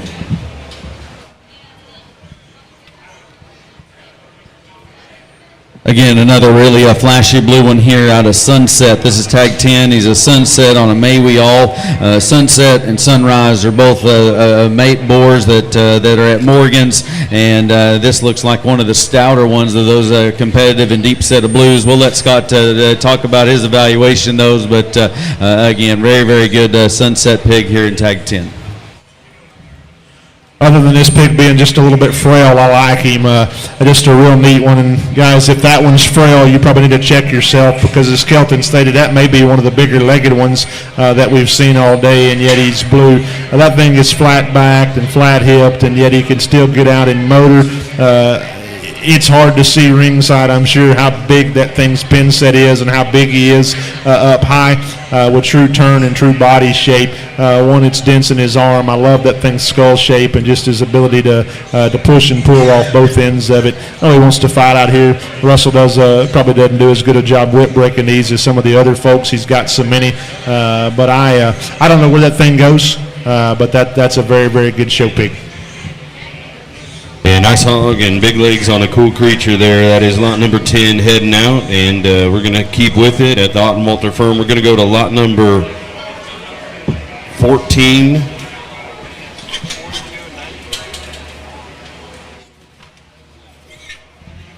$43 and $92. Did I get that right? $42.93.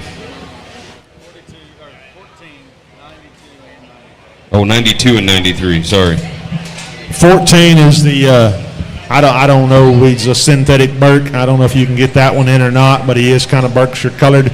And if you do, that one's going to give them all they can handle. And I think, like we said about one from earlier today. I think you're probably insulting that hog to run him as a Berkshire because he can hang with the crossbreds all day, every day, and twice on Sunday. The blue hog there, the bigger outline of the trio, one that's really good, made from a side, offers us some much more extension than maybe what his contemporaries do there. And then the little chromed up barrel, probably the stout one of that trio that's got the extra shape and shag. One that's green in his muscle makeup, but still round in his cage and his cavity there. I think a real good trio here. Pick them the way you like to feed them. I think they've got different feeding windows, but very, very good.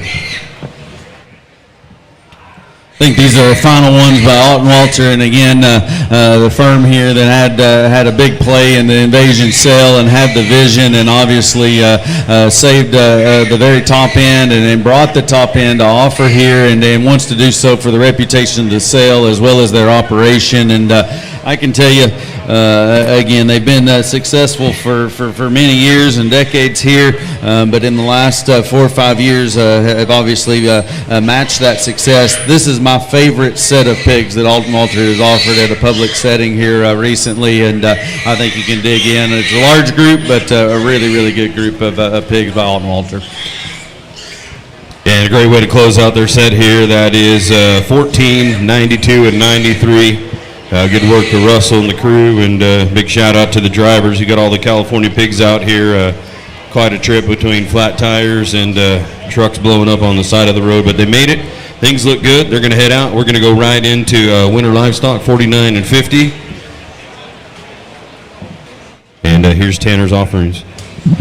We got Tanner and Sam Winter Livestock here, and again, we always say these things, and but there's really no reason that we have to say that their white program is unmatched in terms of success. And you know, we've got the honor and pleasure to work with them here this last little bit on the online sales side of things there. And I told these guys it's awesome to get to see, but the most consistent thing that happens, the first thing that is said whenever I pick up the phone, they say, "Hey, have you been to Winners?" And I say, "Yeah." And they say, "How about those white ones?" Or "Have you seen the white ones?" Or "What white ones do Winners have?" And I can tell you in that first online sale, they didn't offer any white males because they were saving this pair to come here. And so they're out of the 15 litter. They're out of White Hot, which is the white feather son from CNC that sold at King's last time. And these guys' mother is an albino rhino. Again, I get the opportunity to see this entire litter in a very, very deep litter,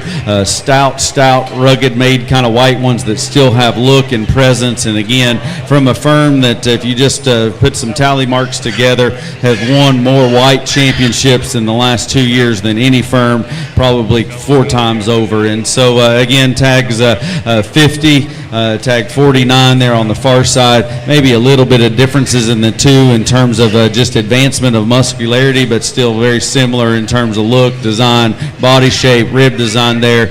Honestly, you have to look at them and decide which one you'd like. But if I was in the white pig market, the white crossbred, white Yorkshire classifying market, if they offer them there at Winners, I'd close my eyes and take a pick, and I bet you're going to be at the top end of those classes. It's not many barrels at Texas Majors that I stop right in the middle of the show and text somebody and say, "Hey, what is that thing?" But that one the Lackey crew had at San Antonio last year hit me as hard as anything at San Antonio, and I don't mind saying that. I text Jason right in the middle of the Yorkshire Drive, and I said, "Hey, what is that one?" And he said, honestly, he said, "I'm not sure." He came from Tanner. Christian Berry had told him about that hog, and I thought that thing was very, very good. Much like Kelton, I don't know which one of these to buy. I'd play it safe and just buy both of them, and run out there and win you a banner, because I think those things are very, very good. That is lot number 49 and lot number 50. Winter Livestock heading out. They got 3 more coming at you right behind those. It's going to be 26, 102, and 103. 26, 102, 103 coming in next.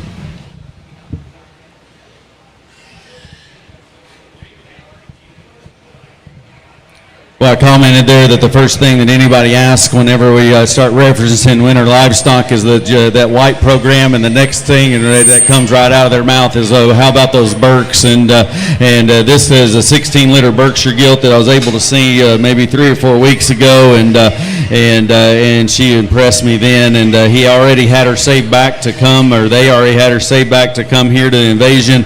Quick to say that was their pick of those that set of Berkshire Gilts, and want to get them in front of a live audience. And then online that set of pigs there grossed right over $30,000 on the males, and there wasn't just a whole slew of them. A couple of them went to Tabor studs, and then some very competitive families there on the Berkshire side. That gilt is out of Rogue, back out of a special effect Tink Tink Sal. That Tink Tink grandmother there is the matriarch of that Berkshire program at Winter Livestock, and then Rogue is obviously the one that he purchased there from Wintex. But this gilt here, again, 3 weeks ago, she matched this same amount of power, same amount of mass, that kind of rib and that kind of density, and yet at the same time we've progressed her for 3 weeks and maintained the proper amount of condition, the right kind of body, the right kind of joint quality. And one of those we talk about that you can show now and get along, you can show in the end and go. I've been there again enough times. I've talked to Tanner and Sam enough times that they take care of livestock. They're very, very good stewards of livestock, and their husbandry is awesome. But I don't think they're necessarily the best fitters of baby livestock here. And this gilt here is what she is. That is one phenomenal Berkshire female. I don't think we have to continually harp on her out of a phenomenal litter. Think about her show quality, think about her breeding value, think about the resale value that one like that has. But again, awesome Berkshire female there. The pair of belts there are out of Grab a Seat on a top rope sow. The top rope sow is the mother reserve grant at the Missouri Gala this summer. Grab a Seat was a $19,000 purchase from True out of the high dollar Boble sow that the group there in Indiana put together. Again, a very deep litter that I was able to see the masses of them. Have some very good individuals online to sell, but obviously these were their live sell picks. Squareness of build, maturity pattern is going to be at the top end of these two, and still they look like pigs that will continue to progress and feed from a firm that truly believes that their pigs have to turn out. They're not just going to make little cute sell pigs. So these are the offerings there from Winter Livestock.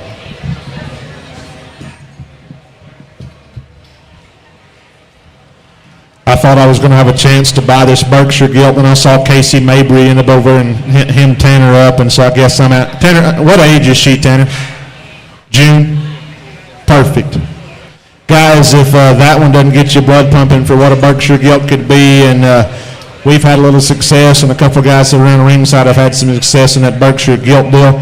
That is a flat, I can't say what I want to say, good one, but that's a very, very good female. The rare that just wins Indiana for the Waymer family, that's in the top 3 overall. I guess this guy sitting here next to me stuck him there. I didn't see that one in person. I saw him in videos they sent me, and I saw him online, and I thought that thing was awfully good, as good a Berkshire male as you could possibly make. That one's real good. Look in, pay attention. Show gilt, sow, whatever you want to do. That one's real good. And that is Winter Livestock heading out. Lot number 26, that good Berkshire Gilt, 102 and 103. Next in's going to be 35, 44, and 88. And this is going to be the Small Town Genetics entries.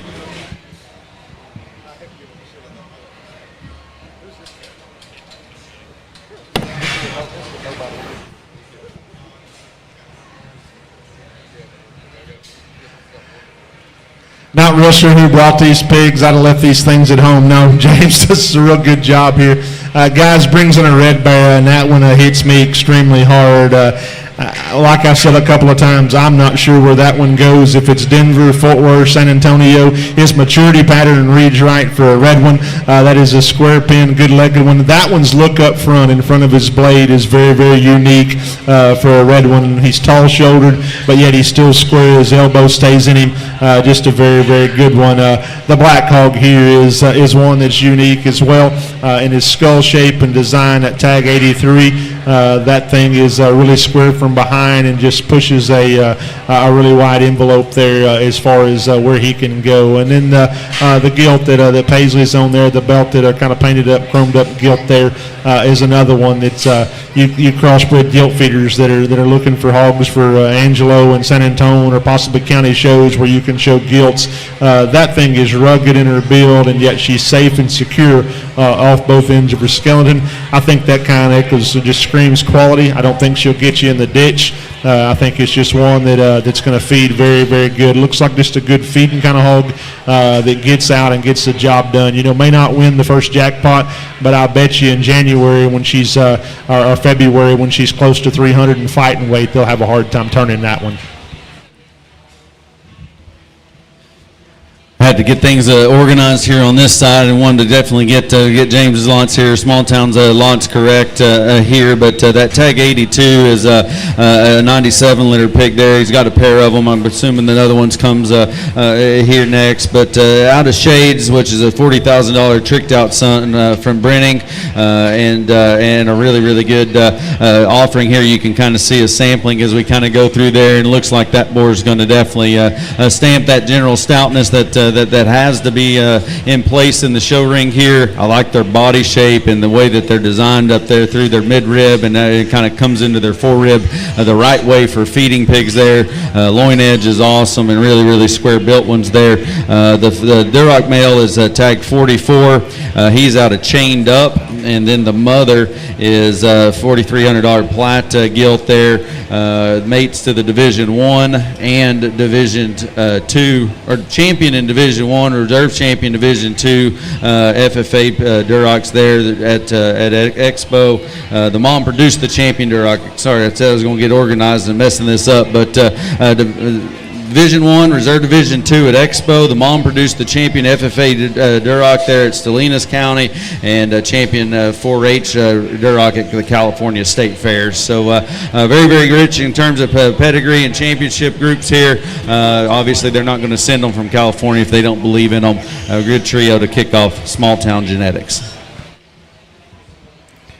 Now that is Small Town's entry going out. Lot number 35 is the Belted Gilt, 44 the Duroc, and the Black Pig is 83. And we'll head those out, and 82, 104, and 105 will come in next.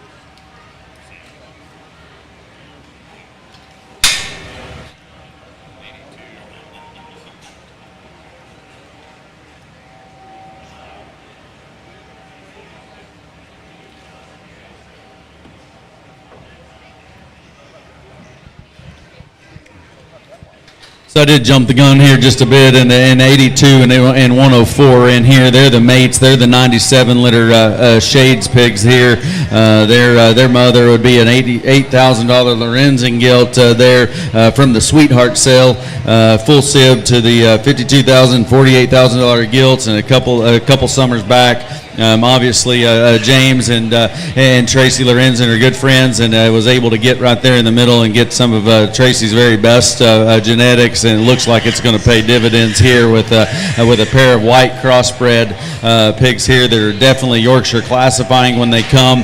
These two hit me extremely, extremely hard when they enter the ring there.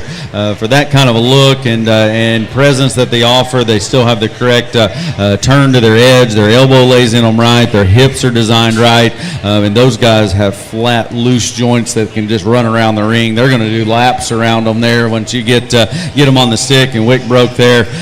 Again, a pair of them here in tags 82 and 104 that are going to be very, very high on my list. I can see those anywhere Fort Worth to San Antonio, and definitely ringing a bell with any of those guys judging. The 105 crossbred gilt there on the far side, the blue gilt there. She is out of Misconception on a Choose Wisely sow there. The dam is a never before dirty secret. On Sky's the Limit sow's foundation piece there in the small town herd. Again, offered some of the very best gilts to showcase down here, both from a show gilt and a sow prospect there, and I think she fits the bill. We talked about how good these blue ones are going to be. We better have blue females that look like this to continue on if we're going to be competitive there at home. So again, that's tag 105, tags 82 and 104 are those super good white ones there that James brought off. And heading out of the ring is going to be the small town final entry, 82, 104, and 105.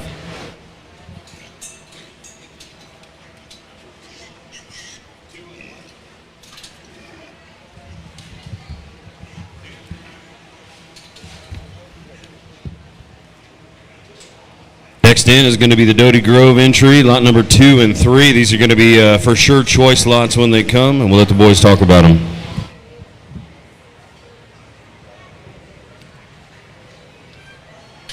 Well, these things stick their nose to the gate, and you certainly have to pay attention. And a pair that's very similar, they are litter mates. Wasn't even sure about that, but a pair that's very good and look like they could go early or go late or anywhere in between. This tag 2 over here is very, very intriguing, and that thing's natural shape to his body and turn up high is really unique. And for one that's that stout, he's still really good looking from the side. He's made right. That's just a really, really good show pig in my mind. That's got muscle, that's got bone, that's got look to him. His mate there, the tag 3, maybe not quite as far along today just in terms of bloom or flesh, but one that's maybe just even bigger in his forearm, bigger in his front foot. Just a very, very good one. He's probably the hairier of the pair. If that's something that you're into, I think that's a very, very good pair of belted males that Dowdy and Grove bring us here.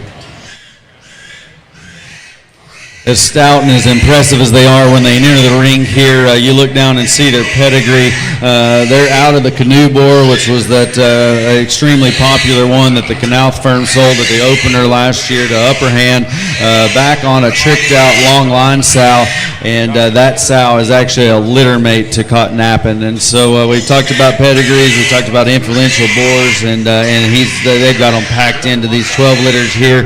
For guys following along there or here in the ringside that have the sell order, you'll see some circles on there every once in a while. Those are whenever they're sold as choice lots. We'll make sure and clarify that before the sale starts, but this pair will run in there and the buyer will get to pick the choice and then re-rack and sell the other one there. But I think that's a smart thing to do, because these two would definitely be different, the opinion on which one was best would be split, and I don't think any of us will know there until the very end. They are extra stout. They may be truly the heaviest duty of any of them there. Very, very dense in terms of their muscle and their body and their bone, and yet at the same time proportion well. Again, they look like what their pedigree reads. I don't know whether we're looking at these as boars or barrows, or these days I think it's all immaterial. It takes barrows that win look like they should have been boars. Boars that breed on look like they would have won the biggest barrow shows, and that's just where we're at. That's what these two in lots 2 and 3 definitely represent. And an awfully nice pair, and obviously that's why they're up there. And the Doty Grove, I believe they had that barrow that won his class at San Antonio last year, came out of this particular sale we're talking about. So no strangers to winning pigs in our part of the country, and yet they've been very, very competitive the last few years out here, Texas majors and Oklahoma majors. So don't be afraid to look them up. That was lot 2 and lot number 3. 54 and 89 are the pair of pigs from them that are coming in next. Again, right back at Doty Grove, 54 and 89.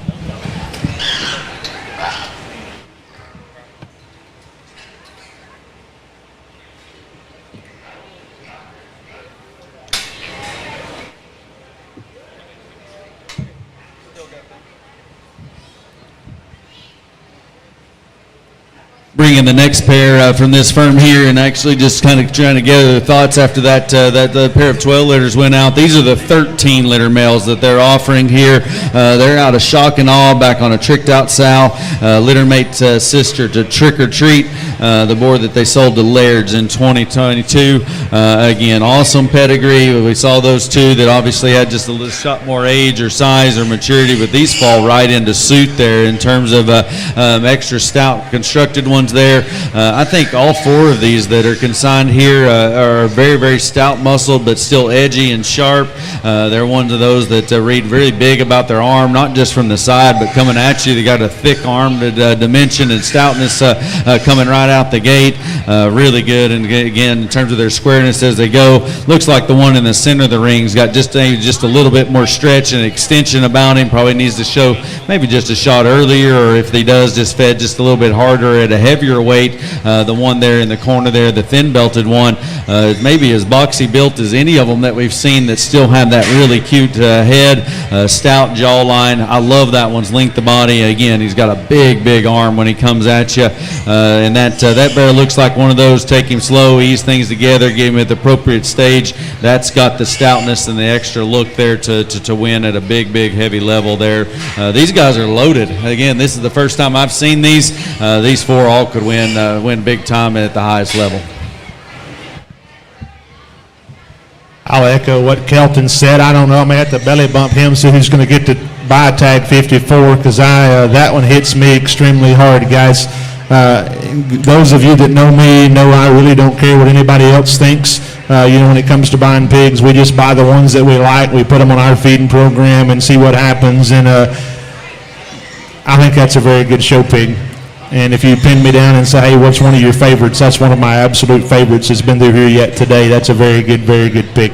The other belted melon here is one that's a little bigger outline, like Kelton said, but I still think is right in his shape. He's right in his type and kind, and one that looks like you can just gas on and ask him to go, and we'll get very, very good. High-quality pigs from a high-quality firm here. Good pigs.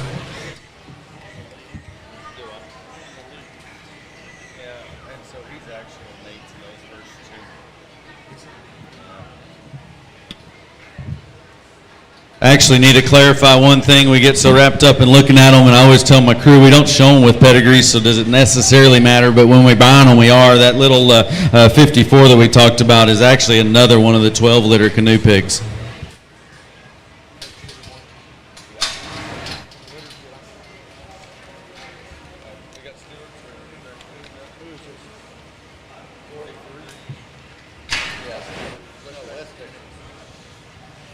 Big Jesus brings us a pretty good pair here, and guys, I am absolutely honored to sit across the ring from him, mainly because he's got on shoes today. It's the first time I've ever seen this guy with a pair of shoes on, and so he actually, I don't know if he just knew his pigs were good and was going to need to wear shoes because he was going to have to load them in somebody else's trailer and popper, or if he just decided it was too hot to, oh, there he goes, shoes are coming off, but he's still got on socks. Guys, Clint Halfman needs absolutely no introduction. He certainly doesn't in the Chester breed. That guy sitting to his left, my right there, has fed some Chesters out of there that have gone on to win some of the biggest banners in Texas. And I know Clint has a passion for this deal. Especially this white down-eared breed. I don't know if this thing's a hot dog, a corn dog, or what he is, because there's no telling with that guy. I hadn't even looked at the sheet to know how he's bred. I just know that's good livestock, and especially in that breed, to have one that's that rugged built, that's that square, that's still that good looking. We were blessed to have the Chester that wins at San Antonio here just a couple of years back. And that's about what that one looked like as a little guy, and one that looks like he's going to feed and just get better every day of his life. To me, I like that pig a great deal. The belted hog here is one that's once again that's bred to go on and get better. When you buy him, he's not going to go home and shrivel up to nothing. This is a hog that's got a bright future. One that's square built, one that's good looking. He's right in his angles. Just a real nice one to go ahead and to lead off his crossbred entries. And that is West Texas. Clint done a good job there. Lot number 15 and lot number 43. And we'll shoot those out, and he's got two more to come at you. It's going to be 27 and 101 coming next. 27 is going to be the other Chester hog, and 101 is the spot. I'm a little dumbfounded on this Chester pedigree. Making waves in WD-40. That is not Clint Hoffman's pedigree. I mean, we need a hot dog and a corn dog and a biscuit or something.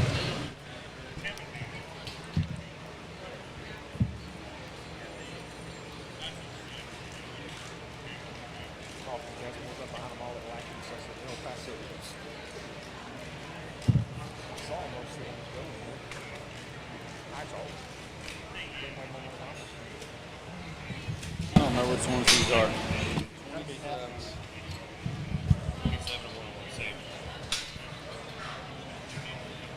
27 and 101. 27 is the Chester Gilt making waves on a Boomtown, and the 101 there, I hadn't flipped to that page yet, Spot Napoleon on a Mr. October.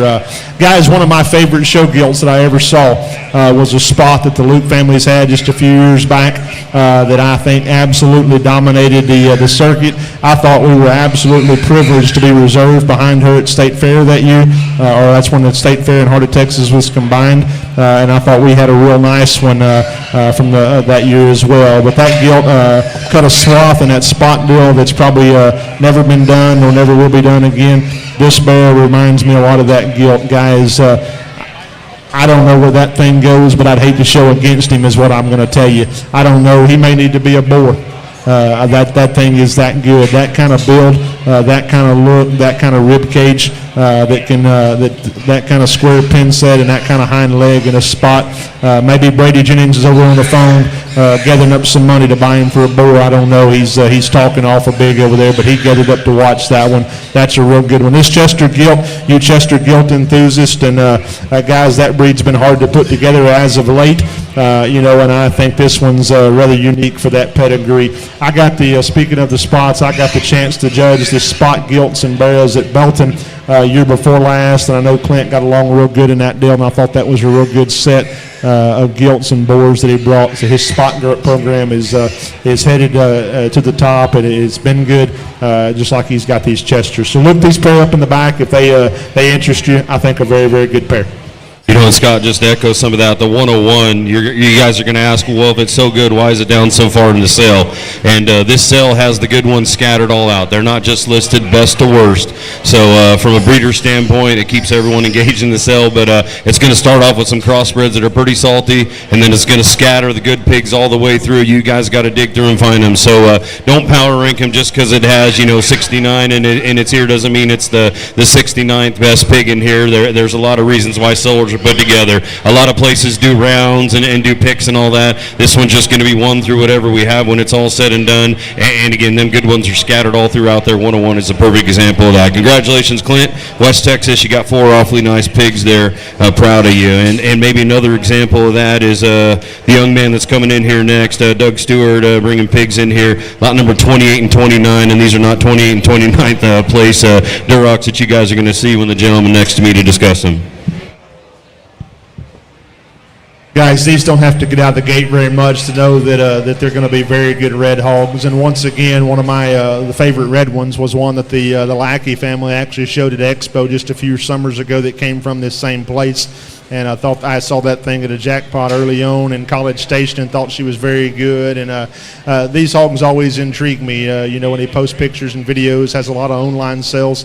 That red gilt is one that is very, very intriguing. I think that thing in a red female setting at San Antonio or San Angelo or Houston gets along very, very good. That kind of flexibility off both ends, that kind of look up in front of her blade, I think that's a very, very good one. The big red gilt that the young man has, guys, that one's an outlier in my mind. One that's bigger in her outline, but still just really robust in her cage. One that's rugged in her skeleton.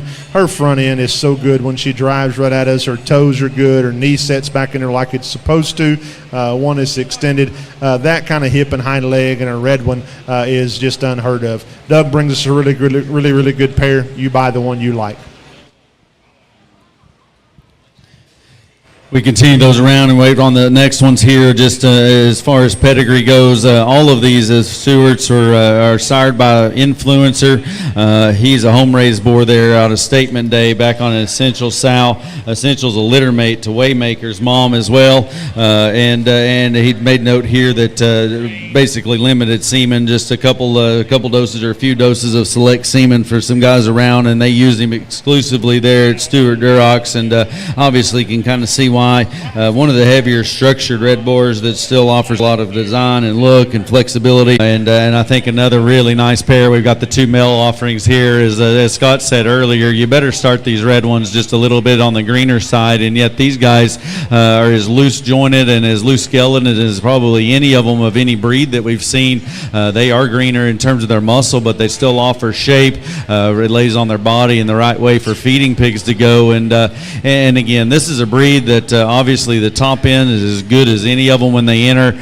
Whenever Stewart's brought a pair of males here, I think you've got to take note of how just dense structured they are.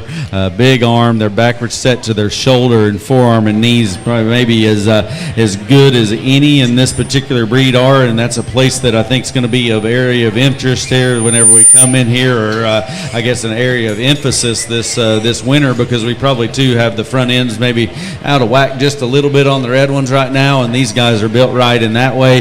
They're extra shouldered and then have the ability to just crank their head and their neck up above their shoulder there as well. They're going to have awesome presence. Again, their skeleton is made right, their muscle pattern is made right. These are ones there that were not bred to be cute little sell pigs. They're bred to be market hogs that function, that work, and can win. Again, a pair of influencer sired pigs, tags 46 and 47 from Stewart Durox.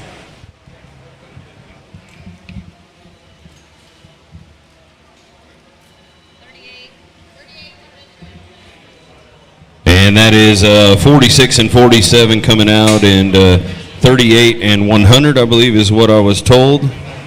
And again, I'm watching pigs and not paying attention to what I'm supposed to be doing, but this is Price Show pigs coming out here with the Berkshire Hogs. Guys, Cameron drops us in a pair here of Berkshires that are very good. This young guy has had some success with just a very limited number of sows in the Berkshire and the spot deal and even the Reds. And the pigs he sold in this sale last year went on and performed and had just a very high level of success. The big thing here is Cam's a newlywed. His wife likes golden gooses and Louis Vuittons, so we're going to need you guys to look in here and bid on these things early and bid often. And I think when you do, you're going to have a real happy kiddo there come February because they're going to get to take a big backdrop somewhere.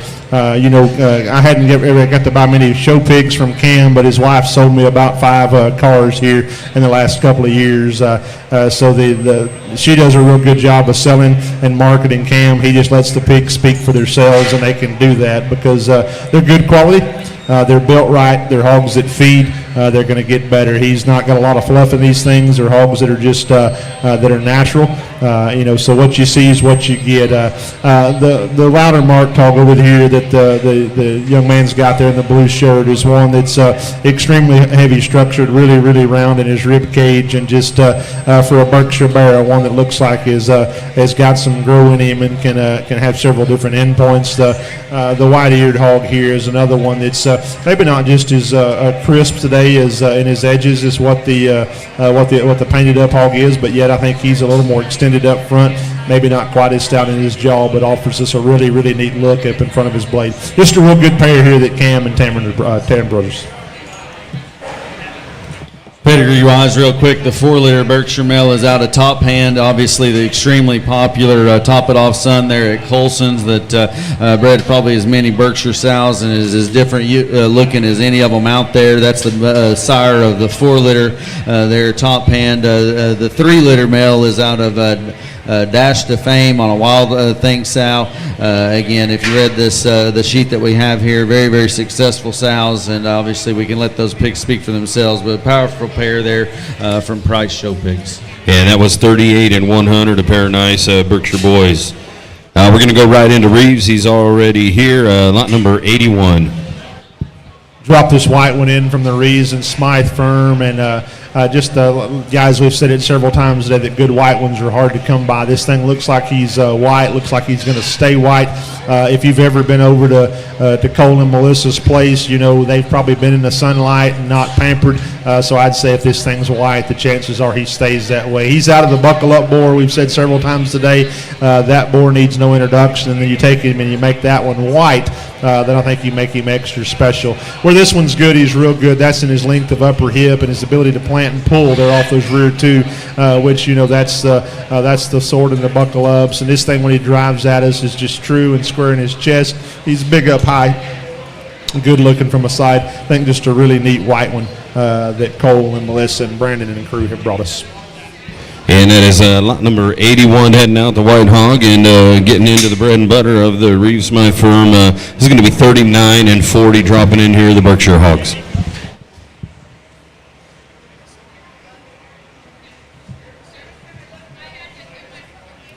Kelton said earlier that he'd only bought 3 pigs from Kyle Knopf, and one was Grand at San Antonio, one at Fort Worth, or San Angelo, one at Fort Worth, and a boar that he put in stud.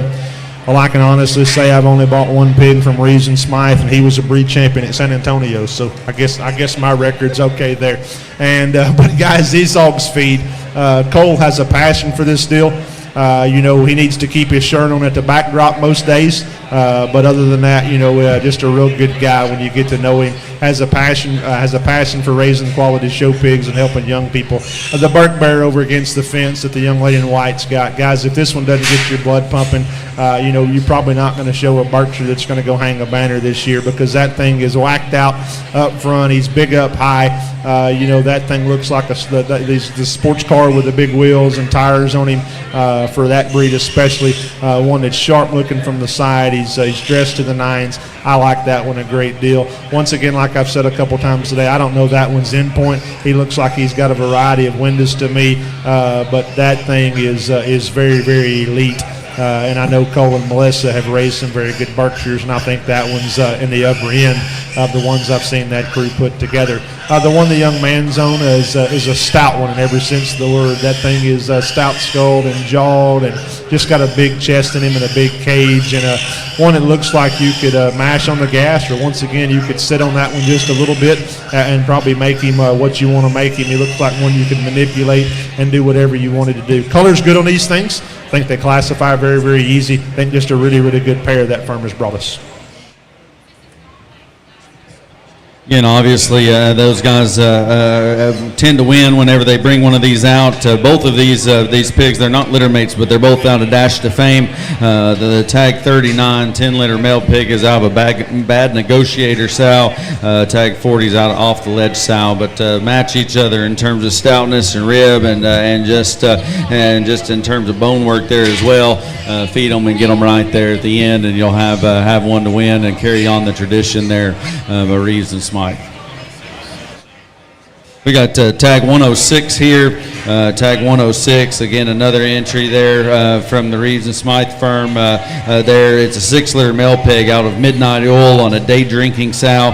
And again, a smaller one here of the ones they brought, but he looks just like those Berks in terms of bone work and just stoutness there. Obviously, they know what it takes to win, because that's what they tend to do when they get in the show ring. And this prospect's the same way. He may be as wide between his eyes and as stout about his jaw as any of them, and that's just a precursor for how much stoutness he has there from behind that. And still, for a really muscular one there, he's got good bend and flex to his hock, round about his rib shape there. Some guys would say he's maybe just a little easy right behind his shoulder. My experience is those are the ones that ended up having the very biggest backs and the biggest bodies there to combine, and just are massive there in the end. Looks like his ear's crinkling just a nickel. I bet that waffles down, and it won't be a problem there. Definitely won't be from a Hampshire classifying standpoint there as well. Really, really good Midnight Oil pig, tag 106, and I think this concludes their offering. Need to mention this is out of Hadley's sow, and this is Hadley's pick to bring to this sale, and she is the livestock and mind of that family, and this is the one that she picked out and wanted to bring. So kudos to Hadley for bringing us a really good Midnight Oil pig. The tag 25 that drops in from none less the Kyle Beatty, and guys happened to be in Nebraska here a few weeks ago and swung by and saw this thing, and he ran her out there on that concrete floor, and he goes, "What do you think of my invasion entry?" And I go, "Wish I could afford her." And because I think this is a very, very good pedigreed Hampshire female. And guys, if you haven't tried to search for this breed, then get in the truck and you'll burn the wheels off of one trying to find one that looks like this. I think she goes back to the Gucci sow, the Gucci gilt that the Fort Sisters showed here a couple of years ago at San Antonio. maybe wins Texas National, wins Houston Reserve at San Antonio. That was a very high-rent baby pig that went on and fed and performed. And guys, the thing I like about Kyle's hogs is they just feed. Feet and legs are right. He's very picky when it comes to feet and legs on his females, and it shows. He does his own thing. He has a true breeder mentality, And I guess I could say this is that I fed one pig out of Kyle Beatty's Kelton, and he was a reserve champion in Yorkshire there at National Western. So that deal works, and thanks to Heath Luke, we got to feed that one last year. He sent me a text and he said, "Hey, anybody needs a purebred Yorkshire for Denver?" And I said, "I don't know, what is he?" And he sends me a video, and I said, "Are you sure that one's a purebred?" He says, "That's exactly what I asked when he came running out on the concrete." And the rest is history. We hung a banner with that thing, and Kyle's hogs just feed. Guys, I think this is a very good one. You guys looking to win your kid a scholarship and hang a big banner at the San Antonio Gilt Show, probably ought to look in right here. Well, that's kind of what I was going to say there on Scott. There's a lot of people that down here, especially in this part of the world, that say, well, they don't really particularly like Hampshires, but they still have a breed for it, and they still give a scholarship for it, and they still resell extremely well. And if you're going to have one of those on feed, you better have one from Beatty, I would say. We've got tags 20 and tags 87 in the ring now. Again, Beatty's entries. The tag 20 is a crossbred male pig out of Wreckham on an Avenger sow. And I think, again, one of those there that offers the win, and maybe one of the bigger rear legs that we've actually seen of the entire set there, and then still bend and flex, and just that is one rugged, heavy-duty kind of a pig there that I think is going to have a very, very good future ahead of him. They're not going to come in any stouter about their skull than that one there, and still he's got just enough extension to look like he's going to feed, but always be manly there for sure. 87 is the white one there of Beatty's. He's obviously a crossbred out of Foretold, back on a tricked out cell. Foretold is the white boar there at Winners, and very, very impressive there, and out of White Feather. The dam is the dam of the Grand at the Nebraska State Fair there as well. And so again, the white ones have been deep here today, and I guess for me that's obviously a breed that we've talked about. It's hard to find. I'd say if you've got interest in showing a white classifying barra there come this winter, you better look in here. But the one that Kyle brings probably offers as much just softness in terms of forerib and heart as any of them. He's still big about his arm. Again, I've talked a bunch today about correctness of maturity pattern and correctness of muscle texture, and this barra, it does that, and he just reads as one that'll continually to feed. Like Scott said, get them from Kyle, seems like they tend to turn out at there as well. And 25 was Kyle's purebred hemp entry. This is 20 and 87. 87 would be the Yorkshire appearing pig. Three nice ones Kyle brung you from Brady Farms, Brady Genetics, and we're going to go right into Lewis Show pigs. I believe AJ here, three of them, 16, 66, and 97. AJ and family, I guess we ought to give credit where credit's due, and say that Kim probably raised most of these, or had most of the ones that picked, or better yet, probably Colton told him which we're going to bring. I love stopping at AJ's and visiting with AJ. AJ's a true hog breeder. Consider him a friend. We've been very blessed to feed some very good ones out of there. I think these are all probably sired by the Claus boar.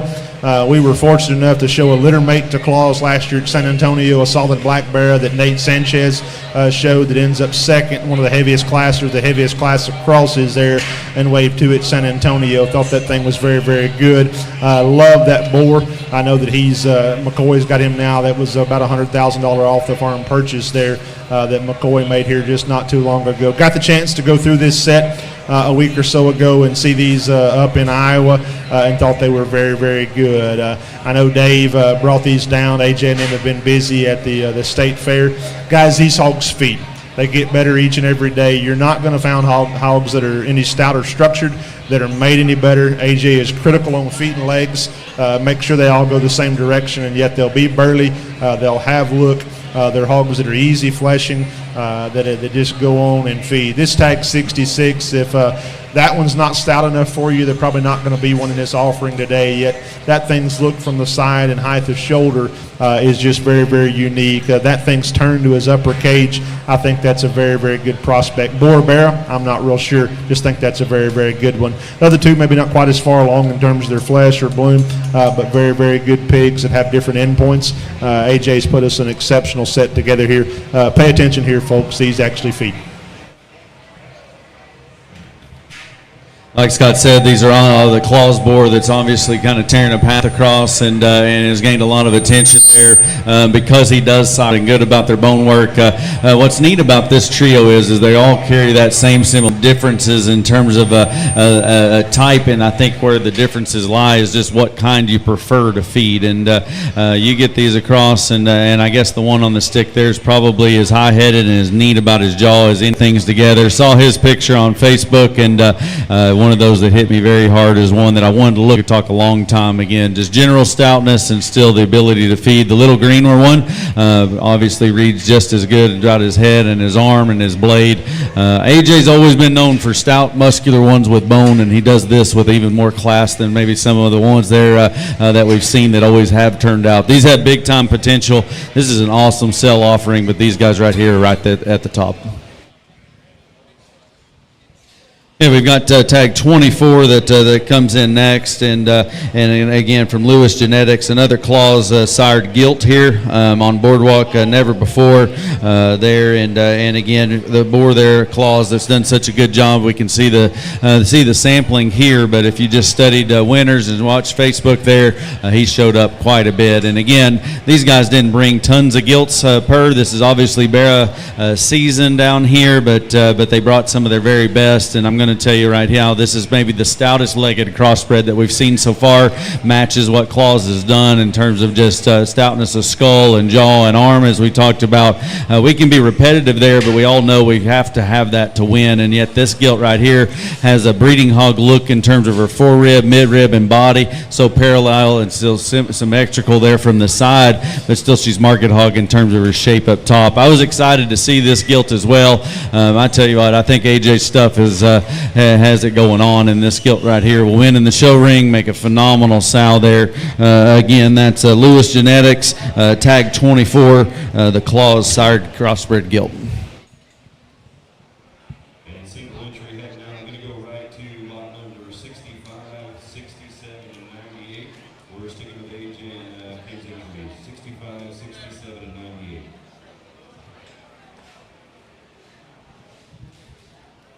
65 there, 14 liter, another one out of a claws on a We Believe sow, and again we're going to keep coming in here. I know probably by now, I don't know how we're at 2 hours and something that we go, but sound like a broken record. But at the same token, these fall right into suit there. AJ didn't come down here to just bring one or two good ones. He's going to bring the whole set and get them pulled back, as each one of these breeders do. That one there that we're talking about there in 67, the chromed up one, maybe have as much flash as any of them, not just from a color perspective, but looks like that leadoff Barrow in terms of height, the shoulder, and extension and look, and he's wanting to fight the fence there a bit, but when he first came out, one of those that hits you extremely good there. The one that's coming across now maybe just a little bit softer, I guess, in his muscle, if that's the right term to use, but still got some shape up top. When I say softer, it looks like he's got a feeding muscle pattern to me. He's also out of claws back on the Hidden Treasure sow there. Hidden Treasure's that Rusty Cage son there that's a mate to the Grand at Indiana 2 years or 3 years ago now, and that's a very, very similar and true to form. I would have bet that sow looks a lot like this Barrow in terms of denseness of body and squareness. When he goes away from you, that is a very powerful and square built one there for sure. So again, 3 more entries here from AJ and Lewis Genetics out of claws. I would go back there and study my lesson. If you don't do so, I bet you could mess up, but I don't know that you can with the group that they've offered today.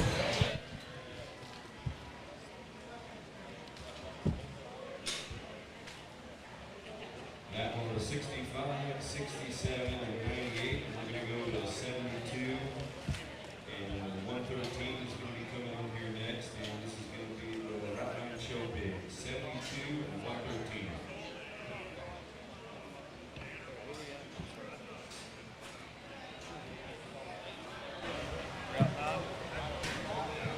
We've got Route 9 show pigs here. We've got a gilt there, the belted gilt at 16-1. She's out of Moneyline, and we haven't talked about Moneyline just a whole bunch yet, but the Swallow board that's up at Laird's, and probably one of the boards that's on my short list of the country of ones to feed out of, ones to breed to, and that I recommend. He's maybe one of the heaviest muscled and biggest legged boars that we've seen. I've fed a lot of Swallow pigs over the years, and they're known for that for sure. And this Moneyline board, maybe one of my favorite ones that he has ever had out in stud there, but this one falls right in the line of what we thought the money lines would do. Get her home, chill out, and let her grow up, and I think she'll be awfully good. The boar pig is a 15-liter blue one there that's on the stick. Take note that is a double crypt orchid pig there, but he's out of Above All Else back on a reload sow, and the grandmother's the Julie sow that Route 9 has, and still think this is going to be a very easy feeding kind of a pig there, short-backed and very big boned, a square-built kind of a pig there that I think just soundness will be in his favor. The blue ones have been good. That one's as stout as any of them that we had. Again, he is out of Above All Else, and then the belted gilt there is out of the popular Moneyline board that stands at Laird's.